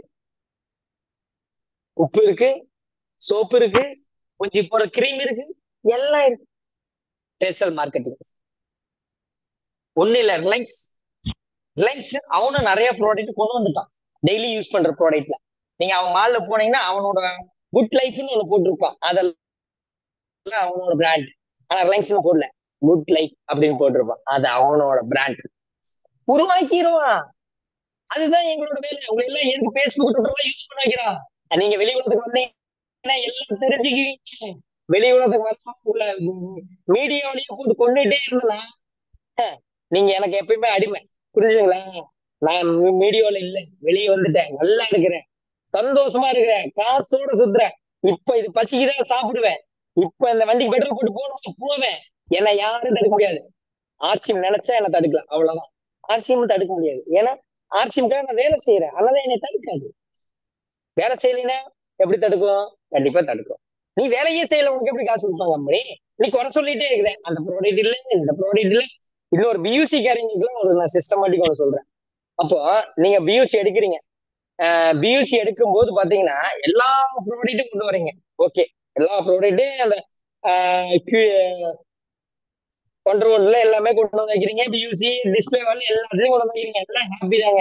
அதுல எல்லாம் மாட்டுக்கிறது இல்லைங்க. உங்களுக்கு தெரியும் இல்ல, 6 மாசத்துல உங்களுக்கு தெரிஞ்சவங்கள என்ன ப்ராடக்ட் மூவ் ஆகுது, என்ன ப்ராடக்ட் மூவ் ஆகலன்னு உங்களுக்கு தெரியும் இல்ல. அப்போ எதெல்லாம் மூவ் ஆகுது அதை ரெகுலர் வைங்க. அதை ஏன் ரெகுலர் வைக்கலையோ உங்க கடை தேடி வருவாங்க. சொல்லுங்க, யார் வருவாங்க? வர ப்ராடக்ட் பில்லோட கொடுங்க. நீங்க பில் எல்லாம் கொடுத்த வர மாட்டாங்க, பில்லுக்காக கடைக்கே வரான். அவன் இல்லைன்னா டிபார்ட்மெண்ட் ஸ்டோர்ல வாங்கிட்டு போயிட்டே இருப்பாங்க. அவனுக்கு ஆர்சிஎம் 2 ரூபா 1 ரூபா கிடைக்கிறதுக்கு வர்றாங்க. அப்ப தப்பு யார் பண்றா? நம்ம பண்றோம், கம்பெனி எல்லாம் பண்ணல. உங்களுக்கு உப்பு போகுதுன்னு தெரிஞ்சு போச்சா, ரெகுலரா வாங்குவீங்க. ஆயில் போகுதுன்னு தெரிஞ்சு போச்சா, ரெகுலரா வாங்குவீங்க. பேஸ்ட் போகுதுன்னு தெரிஞ்சு போச்சா, ரெகுலரா வாங்கி. நூறு சர்ச்சில் இது மட்டும் தான் போகுமா, இதை மட்டும் வாங்கி வைங்க, ஒரு தப்பு இல்லை. நீ எல்லாத்தையும் வாங்கணும், கம்பெனி யாரையும் கட்டாயப்படுத்த போறது இல்லை. அப்போ அடுத்து எந்த பொருளெல்லாம் விற்காம இருக்குதோ, எந்த பொருளும் நீங்க வாங்கி விற்காம இருக்கல, அதெல்லாம் ப்ரமோட் பண்றீங்க. நம்மளோட வேலை ஃபர்ஸ்ட் நம்ம வாங்கி யூஸ் பண்ணணும். இதெல்லாம் யூஸ் பண்ணிட்டு இருக்கேன் நீங்க அவங்ககிட்ட ஒரு எவிடன்ஸ் காட்டணும். ஃபர்ஸ்ட் நீங்க யூஸ் பண்ணிட்டு இருக்க மாதிரி அவங்ககிட்ட உண்மையாலுமே அந்த விஷயத்த சொல்லணும். நீங்க யூஸ் பண்ணால ஒரு வீடியோ பண்ணணும், அவங்ககிட்ட காட்டணும். அதுக்கப்புறம் அந்த ப்ராடக்ட் ஆகும். இப்போ நீங்க ஒண்ணு புரிஞ்சுங்க. டவ்னு ஒரு பிராண்டு, டவ்னு ஒரு பிராண்டு டிவில இன்னைக்கு விளம்பரம். அவன் ஆரம்பத்துல எனக்கு தெரிஞ்சு ஒரு 10 வருஷம் முன்னாடி விளம்பரத்துல வந்துட்டான். டவ்னு ஒரு பிராண்ட். அன்னைக்கு வரும்போது 200 கிராம் 200 லிட்டர் பாட்டில் ஷாம்பு, அதை மட்டுமே ஒரு 6 மாசம் விளம்பரம் பண்ணி விட்டுட்டே இருந்தான். ஆகல. என்ன பண்ணா, 250 சரி 200 கிராம 200 மில்லிய 150 தான் பண்ணி பார்த்தான். லைட்டா மூவ் ஆச்சு. நல்லா இருக்குடா சிஸ்டமேட்டிக் அப்படின்னு 150 மில்லிய 100 பண்ணுனா, இது நல்லா போகுதுடா அப்படின்னு நினைச்சேன். 150 மில்லிய சரி 100 மில்லிய 50 மில்லியன் பண்ணலாம், இன்னும் நல்லா போதும். இன்னைக்கு அதே விளம்பரம் தான், டபுள் விளம்பரம் தான். ஆனா குவான்டிட்டி மட்டும் மாத்தி மாத்தி பண்றாங்க, அவ்வளவுதான். அதுக்கப்புறம் 50 மில்லிய 25 மில்லியா மாத்தலாம். இது எதுக்கு? சிஸ்டமேட்டிக் பொருள் அவன் ரெகுலரா இருக்காது, அவனோட வேலையை செய்யறான். அதே விளம்பரம் அதே சாம்பு தான் இன்னைக்கு ஓடிட்டு இருக்கு. இப்ப என்ன பண்றான்? ₹1, ₹2, ₹3 நம்ம அவன் சேஷம் சேஷம் சின்ன சேஷம் ₹3 அதே 6 மில்லி கொடுக்கான். பாக்குறானா இல்லையா? 10 வருஷத்துக்கு முன்னாடி ₹200 பணத்தை கொடுத்தவன் இன்னைக்கு 10 வருஷம் கழிச்சு 6 மில்லி போட்டு ₹3 சாம்பு கொடுக்குறான். சிஸ்டமேட்டிக் பொருள் எப்படியோ அவனை டவு சாம்பு வாங்கி வைக்கலாம். நீ லூஸ்ல வாங்கி 50 மில்லியில வாங்க, 100 மில்லி, எல்லா மில்லியிலயும் இருக்கு இன்னைக்கு. நீங்க உடனே 3 மில்லியில 6 மில்லியில விட்டுட்டா 200 மில்லி போயிடுச்சுலாம் கிடையாது. அதுலயும் இருக்கு, இதுலயும் இருக்கு. அவனோட சிஸ்டமேட்டிக் என்ன? ஒரு டைம் இந்த கடைசிக்கு அவன் எப்படியாவது ஒரு விளம்பரத்தை பாத்துருவான். யார் வீட்டுல ஏதோ ஒரு இடத்துல ஏதோ ஒரு ஓலையில உட்கார்ந்தாலும் இந்த விளம்பரத்தை பாத்துருவான். பார்த்து என்ன அந்த சாம்பு வாங்கி யூஸ் பண்றான். அது பால் மாதிரி ஒரு ஸ்மெல்லு நம்ம ஆளுக்கு. அதை போட்டதே அப்படியே பயங்கரமா இருக்கு, பால் அப்படியே ஒட்டிட்டு இருக்கு. ஆனா இதனால நல்லா கெத்தா இருக்குதே. உடனே என்ன பண்ணுவான்? 50 மில்லி வாங்குவான், இப்ப 100 மில்லி வாங்குவான், இப்ப 200 மில்லி வாங்குறான். இது எப்படி தெரியுது? சிஸ்டமேட்டிக்கு. இதுதான் சிஸ்டமேட்டிக். புரிஞ்சுதுங்களா? இதே ஆட்சியும் பண்ணுச்சு. ஓகே, இப்பயும் பண்ணிட்டு தான் இருக்கு. முதல்ல டீ தூள் எடுத்துக்கலாம், டீ தூள் இருக்கு இன்னைக்கு. அந்த விஷயம் நம்மளும் பண்றோம். ஓகேங்களா? அப்போ அவனும் பண்றான், நம்மளும் பண்றான். இந்த இடத்துல அவன் பாஸ் ஆகிறான், நம்ம பாஸ் ஆகல. இந்த இடத்துல யார் தப்பு பண்றான்? நம்ம தான் தப்பு பண்றான், அவன் தப்பு பண்ணல. அவன் அவனோட வேலையை செஞ்சான். டிவில டெய்லி விளம்பரம், அவனோட வேலையை அவன் பண்றான். இங்க யாரோட வேலையை பண்ணணும்? நம்ம வேலையை நம்ம தான் பண்ணணும். ஏன் இது நம்ம வேலையை நம்ம தான் பண்ணணும், நம்ம வேலையை நம்ம தான் பண்ணணும், ஏன் அப்படி எப்படி சொல்லிட்டு இருக்கலாம்? இந்த ஆர்சியம் உங்களோடது, ஆர்சியம் உங்களோடது, நீங்க தான் பண்ணணும். அதுக்குதான் அவன் காசு தரான். 22% எப்படி தரான்? உங்களை வச்சுதான் தரான். அது யார் வேலை செஞ்சா அவனுக்கு தான் கிடைக்கும். யாரோ ஒருத்தர் எங்க ஒரு பக்கம் வேலை செஞ்சிடும், அவனுக்கு போயிடும். நீங்க வேலை செய்யணும், உங்களுக்கு வராது. தவறு உன்னோடது.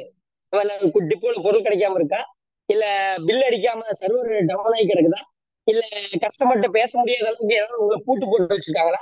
யாரோட தவறு? என் தவறு. நான் வித்தா எனக்கு காசு, நான் வித்தா எனக்கு காசு கிடைச்சது. ஓகேங்களா?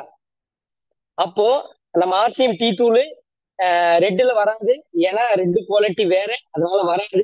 கிரீன்ல வருது, ₹10 சேஸே வருதா இல்லையா? குடுக்குறானா 20 mm 20 mm என்னமோ குடுக்குறான்னு நினைக்கிறேன். அதெல்லாம் நான் பாக்குறல. ஒரு குடுக்குறான்ல, சின்னதா ஒரு பாக்கெட் குடுக்குறான்ல. எப்போ நீங்க பெருசா விற்க முடியாது, உடனே யாரும் வாங்க மாட்டேன். இந்த சின்னதை கொடுத்து யூஸ் பண்ண வைங்க. டெய்லி சின்னதை கொடுங்க.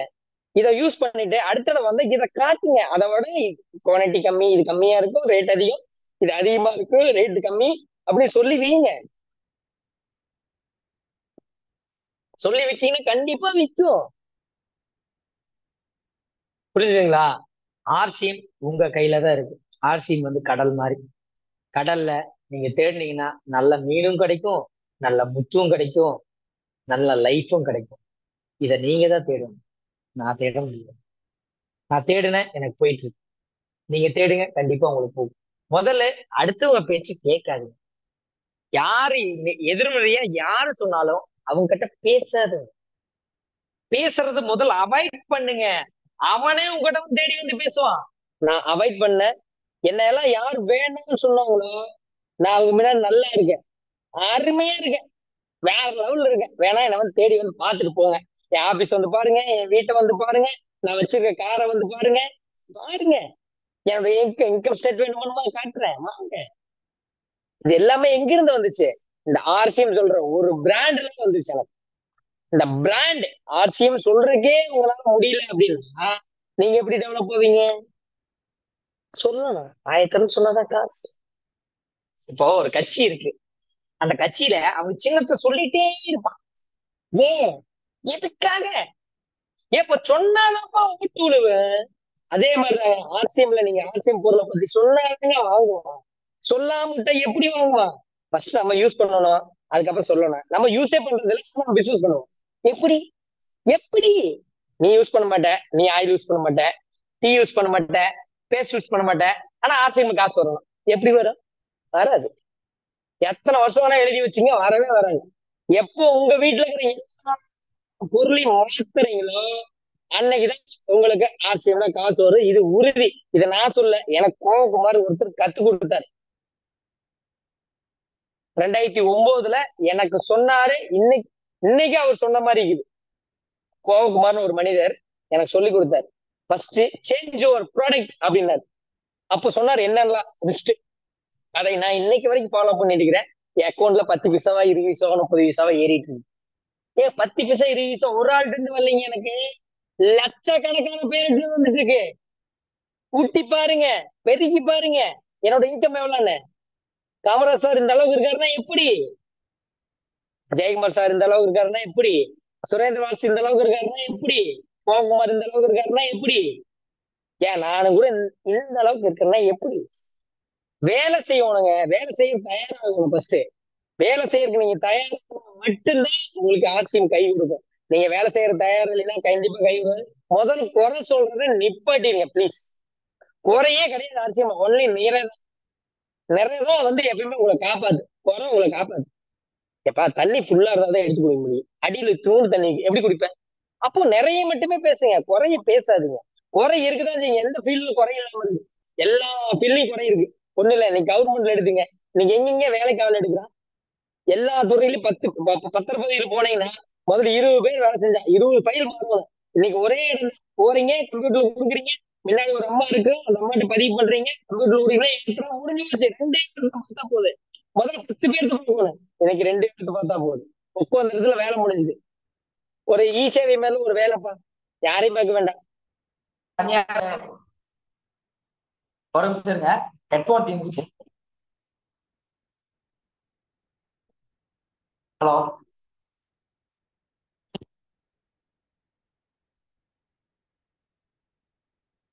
ஒரு சேவை மையம் போனீங்கன்னா உங்களுக்கு எல்லா வேலையும் சிம்பிளா முடிஞ்சிருக்கு. சிஸ்டமேட்டிக், எல்லாமே சிஸ்டமேட்டிக் மாறிடுச்சு.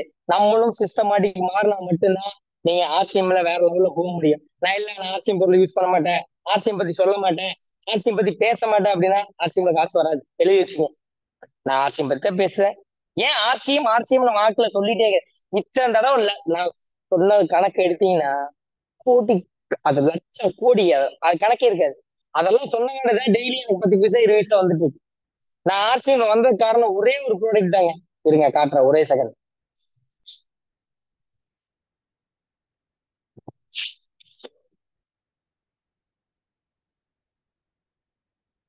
நான் வந்தது இது ஒரே ஒரு ப்ராடக்ட்டுக்காக தான் ஆர்சிஎம்குள்ள வந்தேன், வேற எதுக்காகவும் இல்ல. இது ஒண்ணுதான் என் தலையெழுத்தையே மாத்தி இருக்குது. இந்த ஒண்ணு ஒரே ஒரு சமையலை உங்க தலையெழுத்து மாத்துச்சு அப்படின்னா வேற எங்கேயுமே இல்லைங்க, எந்த டிபார்ட்மெண்ட்லயும் கிடையாதுங்க.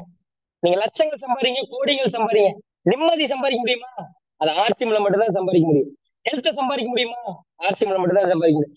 ஹாஸ்பிட்டல் பார்க்காம, ஆஸ்பத்திரி மாசத்தை பார்க்காம, ஆஸ்பத்திரி மாத்திரைய மாசத்தை பார்க்காம, டாக்டர் பார்க்காம நீங்க சந்தோஷமா இருக்கணுமா? ஆர்சிஎம் ஆயில் மட்டும்தான் உங்களுக்கு கை கொடுக்கும். ஓகேங்களா? இன்னைக்கும் நீங்க செக் எண்ணெய் கவர் பண்ணும்போது வெளியிற எல்லா பிராண்டையும், நீங்க என்ன பிராண்ட் வச்சுங்க, ஃபாரின் பிராண்ட் கூட வாங்குங்க. ஏன்னா ஆயில் அத்தனை விதை இருக்கு. ஒவ்வொரு ஆயில் சொன்னா இங்க டைம் இல்லை, எந்த ஆயில் வேணும் எடுத்துங்க. இதுக்கு ஒரு ஈக்குவலான ஒரு ஆயில் இருக்கு அப்படின்னா சொல்லுங்க பார்க்கலாம். இந்த ஆயிலை பத்தி எல்லாமே மீட்டிங் சொல்லிட்டாங்க, நான் இன்னும் சொல்ல வேண்டியது இல்லை. இதை பத்தி வேணும்னா நீங்க ஏபி ஆர்கானிக் போய் பார்த்து தெரிஞ்சுக்கோங்க. ஏபி ஆர்கானிக்னு ஒரு பிராண்ட் இருக்குது இதுல, அதை ட்ரை பண்ணி அதுல போயிட்டு இருக்கு எல்லா டீட்டெயில் படிச்சு பாத்துங்க. ஓகேங்க, ஏபி ஆர்கானிக் பஞ்சாப்னு இருக்கும், போயிட்டு இதுலயே இருக்கு, படிச்சு பார்த்து தெரிஞ்சுக்கோங்க. ஓகேங்களா? எப்பயுமே ஒரு பிராண்ட் வாங்குறதுக்கு முன்னாடி அந்த பிராண்ட்ல என்னெல்லாம் இருக்குன்னு தயவு செய்து படிங்க. படிக்க தெரியலன்னா ஒன்னும் பிரச்சனை இல்லை, நம்ம வீட்டுல நம்ம குழந்தைங்க நல்லா படிச்சுட்டு இருக்கு.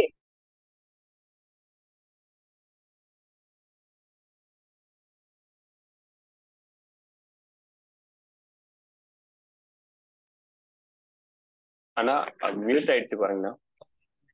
இந்த கம்பெனில குறை சொல்றதுக்கு இடம் எதுவுமே இல்லை. அதனால தயவு செய்து சொல்ற, குறையை விட்டு போட்டு நிறைய மட்டும் பேசுங்க. ஆர்சிஎம்ல கோடிக்கணக்கான இன்கம் கொட்டி கிடக்குது. இதுல யாரெல்லாம் அள்ள போறீங்கன்னு தெரியல. நான் அல்லோன்னு நினைச்சு வேலை செஞ்சுட்டு இருக்கேன். எனக்கு அப்புறம் என் ஜியா அல்லணும், என் ஜியாக்கு அப்புறம் என் வருங்கால சந்ததியே நல்லா இருக்கும்னு முடிவு பண்ணேன். டிவி ஷோரூம் எடுத்துட்டேன், அதுல இருந்து நான் மாட்டு கருத்து கிடையாது. நான் என்னோட ஷோரூம் எனக்கு அப்புறம் என் பிள்ளைக்கு அப்புறம் என் கொள்ளு பேத்தி அப்படி போயிட்டே இருக்கும். இதுதான் உண்மையை தவிர வேற இது இல்லை. நிச்சயமா அடுத்தவங்க பேச்சு கேட்காதீங்க. உங்களுக்கு இங்க என்ன தோணுதோ செஞ்சுக்கிட்டே இருங்க. ஆனா ஆர்சிஎம்காக கொஞ்சம் மூளையை செலவு பண்ணுங்க. நான் ஆர்சிஎம்காக மூளையை செலவு பண்ணா நல்லா இருக்க, சந்தோஷமா இருக்குங்க, உண்மையாமே ஹாப்பியா இருக்க. ஹாஸ்பிட்டல் செலவு இப்போ வரைக்கும் கிடையாதுங்க. இது எல்லாமே இந்த சமையல் ஆயில்னால மட்டும் வந்தது கிடையாது. இதுல இருக்கிற எல்லா ப்ராடக்ட்டும் யூஸ் பண்ணங்காட்டி தான் வந்துச்சு. இந்த ஒரு ப்ராடக்ட் மட்டும் எனக்கு காப்பாத்தல. இதுல இருக்கிற ஒரு பேஸ்டா இருக்கட்டும், ஒரு சாம்பா இருக்கட்டும், ஒரு மஞ்சத்தூளா இருக்கட்டும், மிளகாத்தூளா இருக்கட்டும், உப்பா இருக்கட்டும், கடுக்கா இருக்கட்டும், எல்லாமே ஆர்சிஎம், ஒரு பெருங்காயத்தூளா இருக்கட்டும், ஒரு குட் ஆட்டா இருக்கட்டும், எல்லாமே ஆர்சிஎம்ல யூஸ் பண்ண இடம் தான் என் ஹெல்த் நல்லா இருக்குது, என் ஃபேமிலி நல்லா இருக்குது, என்னை சுத்துக்கிறீங்க எல்லாரும் எனக்கு மதிக்கிறாங்க. நான் படிச்சது கம்மி, நான் சம்பாதிக்கிறது அதிகம். புரிஞ்சுக்குங்க. நான் படிச்சது கம்மி, நான் சம்பாதிக்கிறது அதிகம். புரிஞ்சுக்குங்க. நான் படிச்ச பதவிக்கு இவ்வளவு சம்பளம் வரவே வராது. எங்க வச்சாலும் வராது. கொள்ளைதான் அடிக்கணும். நான் கொள்ளையடிதான் அடிக்க வரல. நல்லது செய்யறேன், நல்லா இருக்கேன். எனக்கு ஒரு வாய்ப்பு கொடுத்த இந்த இந்தியன் ஆர்சிஎம் கோல்டுக்கு வந்து பாத்தீங்கன்னா என்னோட நன்றி. இவ்வளவு நாள் வாய்ப்பு கொடுத்த அமைதியா என்னோட நான் எவ்வளவுதான் கத்தணும் எல்லாத்தையும் கேட்டதுக்காக நன்றி தேவி சொல்றேன். காமராஜ் சார் வாய்ப்பு கொடுத்ததுக்கு ரொம்ப நன்றி. இன்னொரு வாய்ப்பு எனக்கு கிடைச்சா நான் பேசுறேன், கண்டிப்பா வரேன். இதுக்கு முன்னாடி பேசின அந்த நண்பர் வந்து நல்லா பேசியிருந்தாரு, சூப்பரா இருந்துச்சு. நன்றி கூடி விடைபெறுகிறேன். நன்றி, வணக்கம். ஜெயாசியம். ஜெய் ஆர்சிஎம் மனோஜ், மூச்சுலாம் பேசுகிறேன். ஜெய் ஆர்சிஎம், வாழ்த்துக்கள் வாழ்த்துக்கள் வாழ்த்துக்கள் வாழ்த்துக்கள். வாழ்த்துக்கள். என்னோட மூச்சுலாம் ஒப்பீனியன் வந்து இவ்வளவு ஒரு செகண்ட், இவ்வளவு நேரம் நான் பேசியிருக்கேன். என்னை பத்தி தப்பா இருந்தாலும் சொல்லுங்க, சொல்லுங்க. நான் எல்லாத்தையும் நீங்க அந்த 12 பேரும் நீங்க என்ன சொல்றீங்கன்னு ஒவ்வொரு செகண்ட் நான் கேட்கணும், வெயிட் பண்றேன். Please help me all leaders. Right, வாழ்த்துக்கள் வாழ்த்துக்கள். சிறப்பு சிறப்பு மனோஜ், நான் வாழ்த்திடுறேன். முதல்ல ஒன்று ரொம்ப அருமை, நல்ல மோட்டிவேஷனல் ஸ்பீச்சு, எக்ஸலண்ட், ரொம்ப அருமையாக பண்ணியிருக்கிற. இன்றைய கூட்டத்தில் வந்து தம்பி சுரேந்தர் வந்து வருங்கால சுதந்திர வாட்சின்னா நம்ம சுரேந்தரை பார்த்து வேகமாகி போயிட்டார் நம்ம தம்பி மனோஜ்குமார். மனோஜ் இவ்வளோ பேசுவார்னு நான் எதிர்பார்க்கல. சுரேந்தர் நல்லா பேசுவாருன்னு எல்லாத்துக்கும் தெரியும். பட் மனோஜா இவ்வளோ பேசுறதுங்கிற மாதிரி பேசிட்டு அப்படி. வாழ்த்துக்கள் மனோஜ், மிக சிறப்பு, அருமையாக பண்ணியிருக்கிற. வாழ்த்துக்கள். யாரேனும் வாழ்த்துறை வழங்க விரும்பினால் நீங்கள் உங்களுடைய இதை வந்து அன்மியூட் பண்ணி வாழ்த்தலாம். வாழ்த்துவதற்கு வயதெல்லாம் வேண்டியதில்லை, மனது தான் வேணும். ஆவடி மீசை அண்ணன், வாங்கண்ணா. அண்ணா ஐயா வணக்கம். வணக்கம். நல்லா இருக்கீங்களா? இப்ப நாங்க Pondicherry Jayakumar sir, Sangeetha madam. Yes, ஆமா, 3 பேர் கார்ல வந்து இப்பதான் உள்ள நுழைஞ்சோம்னா நாங்க உங்ககிட்ட பேசுறோம். வாழ்த்துக்கள்.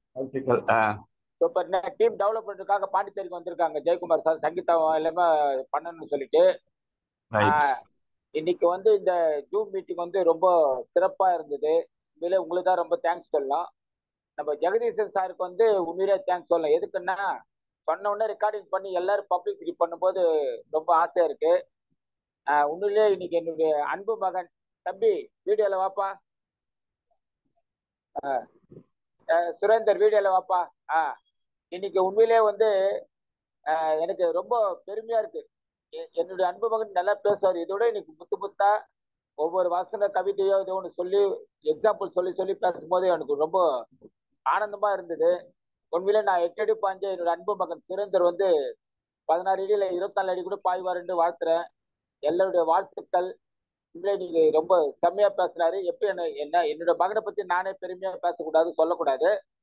ஆனா ஜெனரேஷன் கேப்னு பிசினஸ் வந்ததுக்காக அவருக்கு ரொம்ப ரொம்ப நன்றி சொல்லியிருக்கேன். உண்மையிலே சுரேந்தர் வணக்கம், வாழ்த்துக்கள் தம்பி. என்னோட அன்பு மகனுக்கு நன்றிகள், வாழ்த்துக்கள். உண்மையிலே ரொம்ப ஆனந்தமா இருக்கு. 1 கோடி ரூபாய் கிடைச்ச மாதிரி இருக்கு என்னோட சன்னு பேசும்போது. ரொம்ப நன்றி. அதுக்கப்புறம் அடுத்தது வந்து மனோஜ்குமார் அவர் பேசினாரு. எல்லாமே விவரத்தை புட்டு கிளியரா சூப்பரா பேசுறாரு. எல்லாம் இயற்கையா இருக்க மாதிரி நேச்சுரலா பேசுறாரு. எந்த ஒரு விஷயமான உள்ளத்துல ஒண்ணுமே இல்லை அவர்கிட்ட. தெளிவா சிந்தனையோடு பேசும்போது உண்மையில அவர் வந்து நல்லா வாழணும், நல்லபடியா வாழணும். ஒரு சில கருத்துக்கள் இருங்க. நம்ம ஜெயக்குமார் சார் பேசுறாரு, அப்படியே லைன்ல இருங்க.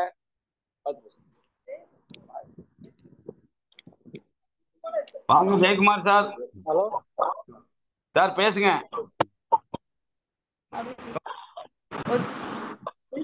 ஹலோ சார் பேசுங்க ஜெயக்குமார் சார். இன்னைக்கு மீட்டிங் ரொம்ப அருமையா இருந்தது. இன்னைக்கு எல்லாமே நான் ஃபுல்லாமே கேட்டிருந்தேன். இன்னைக்கு அது எல்லாமே வந்து நேச்சுரலா என்னென்ன எப்படி பண்ணணுது எல்லாமே சொல்லியிருந்தது. ஃபுல்லாவே எப்படி, அதாவது என்னென்ன நடக்கிறது எல்லாத்தையும் சொல்லிட்டாரு. எல்லாம் தெளிவா சொல்லியிருக்காரு. வாழ்த்துக்கள்.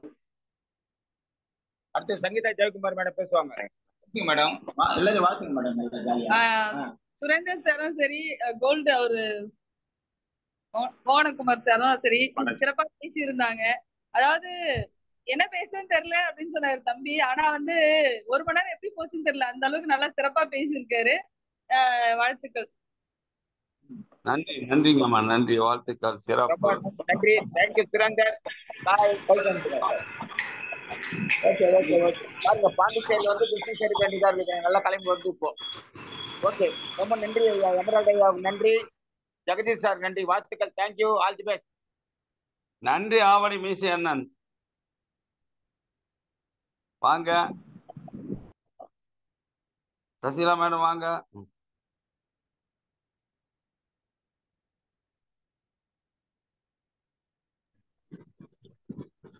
வணக்கம் சார். ஜெயாசியம். இன்னைக்கு எக்ஸலண்டா இருந்துச்சு meeting. Surender sir excellent, super, அருமையா பேசுனீங்க. வாழ்த்துக்கள். எல்லா விஷயங்களையும் ஆஸ் யூஷுவல் நீங்க வந்து எப்பயுமே நம்மளுடைய ஆசியம் பத்தி A to Z அருமையா பேசுறீங்க. அதே மாதிரி இன்னைக்கு ரொம்ப அருமையா பேசிருக்கீங்க. வாழ்த்துக்கள். அப்பாவுக்கு அதாவது தாய் 8 அடி பாய்ந்தா குட்டி 16 அடி பாயுன்னுவாங்க. அந்த அளவுக்கு பாத்தீங்கன்னா நீங்க இன்னைக்கு மிக சிறப்பா வந்து அப்பா மிஞ்சிட்டீங்க. இன்னைக்கு உங்களுடைய ஸ்பீச் ரொம்ப அருமையா இருந்துச்சு. Excellent speech. வாழ்த்துக்கள் வாழ்த்துக்கள் சுரேந்தர். அடுத்தது பாத்தீங்கன்னா நம்முடைய மனோஜ் குமார் இப்ப ஃபர்ஸ்ட் டைம் பேசுவாருன்னு சார் சொன்னாங்க. ஆனா அருமையா பாத்தீங்கன்னா இன்னைக்கு முதல் தரம் பேசுற மாதிரியே இல்ல. மனோஜ் எக்ஸலண்டா இருந்துச்சு. இன்னைக்கு பேசியிருக்கிறீங்க. உங்களுடைய அனுபவங்களை பூரா சொல்லியிருக்கீங்க. ஸ்டார் கோல்ட் அச்சீவ் பண்ணி இந்த மாசம் நீங்க அன்னைக்கு கேரளால அச்சீவ் பண்ணி மேடை ஏறி பரிசு வாங்குனீங்க. நேர்ல நாங்க பார்த்தோம். ரொம்ப அருமையா இருந்தது. வரும் காலங்கள்ல எதிர்காலம் பாத்தீங்கன்னா இளைஞர்கள் கையில நம்மளுடைய ஆர்சிஎம் பிசினஸ் எப்படி இருக்குங்கிறதுக்கு நீங்க இன்னைக்கு கொடுத்த இந்த ஸ்பீச் ஒரு நல்ல உதாரணம். நிச்சயமா பாத்தீங்கன்னா நம்மளுடைய business RCM business world wide போச்சுன்னா போயிருக்கு. அதை எந்த அளவுக்கு பாத்தீங்கன்னா நீங்க எல்லாம் கொண்டு போக போறீங்கிறது உங்களுடைய இந்த அருமையான பேச்சுல இருந்தே தெரியுது. இருவருக்குமே இன்னைக்கு என்னுடைய வாழ்த்துக்கள். ஜெயாசியம் குடாசியம். Thank you sir. தேங்க்யூ. நன்றி மேம். நீங்க வார்த்தை சொல்லிடுங்க. சூப்பரா. ஐயா காமராஜ் ஐயா. காமராஜ் ஐயா சார். காமராஜ் சார் சொல்லுங்க. சொல்லுங்கண்ணா. பாண்டிச்சேரி பாலு சார் வாழ்த்து சொல்றாங்க சார். வாங்க சார். மீட்டிங் சிறப்பா இருந்தது. இப்ப நாங்க பாண்டிச்சேரியில இருக்கிற ஒண்டர் வேர்ல்டு 7G ஒண்டர் வேர்ல்டுக்கு வந்திருக்கிறோம். எல்லாரும் வந்திருக்கோம். ஸ்டோருக்கு தான் வந்திருக்கிறோம். இன்னைக்கு இங்க ஒரு மீட்டிங்காக பிளான் பண்ணிருக்கிறோம். Very good. ஓகே, இன்னைக்கு இந்த மோட்டிவேஷன் கிளாஸ் அனைவருக்கும் எங்களுடைய வாழ்த்து. நன்றி. நன்றிங்கண்ணா. நன்றி. வாழ்த்துக்கள். ஆவடி மீசை சுகுமாரண்ணன் ரொம்ப அருமையா பிசினஸ் பண்ணிட்டு இருக்கிறீங்க. சிறப்பா பண்ணுங்க. வாழ்த்துக்கள். நண்பர்களே, உள்ளபடியே இன்னைக்கு இது வந்து ஒரு புது கூட்டம்ங்கிற மாதிரி இல்லாம பொதுக்கூட்டமாட்ட பேசிட்டாரு மனோஜ். புதுக்கூட்டம் பேசுற டாடின்னு அப்படி, ஆனா பொதுக்கூட்டமே பேசி முடிச்சிட்டாடி. அதனால மிகச்சிறப்பு. சுரந்தர் எப்பவுமே வந்து ஒரு கண்ணியமான பேச்சு தான் சுரந்தருது. ரொம்ப அடக்கமா, ரொம்ப ஒடுக்கமா. அது வந்து அவருடைய சிந்தனை நிறைய வந்து தெரியாத மாதிரி சிந்தனை சிதறல்கள் வந்து சுரந்தர்கிட்ட நிறைய இருக்கு. 2 பேருமே வளரல் கருத்து செறிவுள்ள பேச்சு 2 பேர்த்துக்குமே. அதனால ஒரு அருமையான ஜோடி இன்னைக்கு நமக்கு கிடைச்சிருக்குது. இளைஞர் குரூப்ல, யூத் குரூப்ல ஒரு அருமையான ஜோடி. 2 பேரும் ஜாடிக்கேத்த மூடி. ஆகையினால் இது ஒரு நல்ல ஜோடி. அதனால் நம்ம எல்லாருமே அவங்க 2 பேர்த்தையும் நல்ல ஒரு கிளாப்ஸ் கொடுத்து பாராட்டுவோம். உள்ளபடியே இந்த மாதிரி இளைஞர்களை இன்னும் அதிகமாக நீங்கள் 2 பேரும் உருவாக்க வேண்டும் என்று சொல்லி உங்க எல்லாரையும் நான் அட்மிட் பண்ணிடுறேன். மீண்டும் ஒரு முறை உங்களை வாழ்த்தி ஜெயாசியம் சொல்லிட்டு நீங்க எல்லாரும் வெளியே போயிடலாம். குடாசியம். ஜெயாசியம். ஜெயாசியம் குடாசியம். ஜெயாசியம் குடாசியம். All the best. ஜெயாசியம். ஜெயாசியம் குடாசியம்.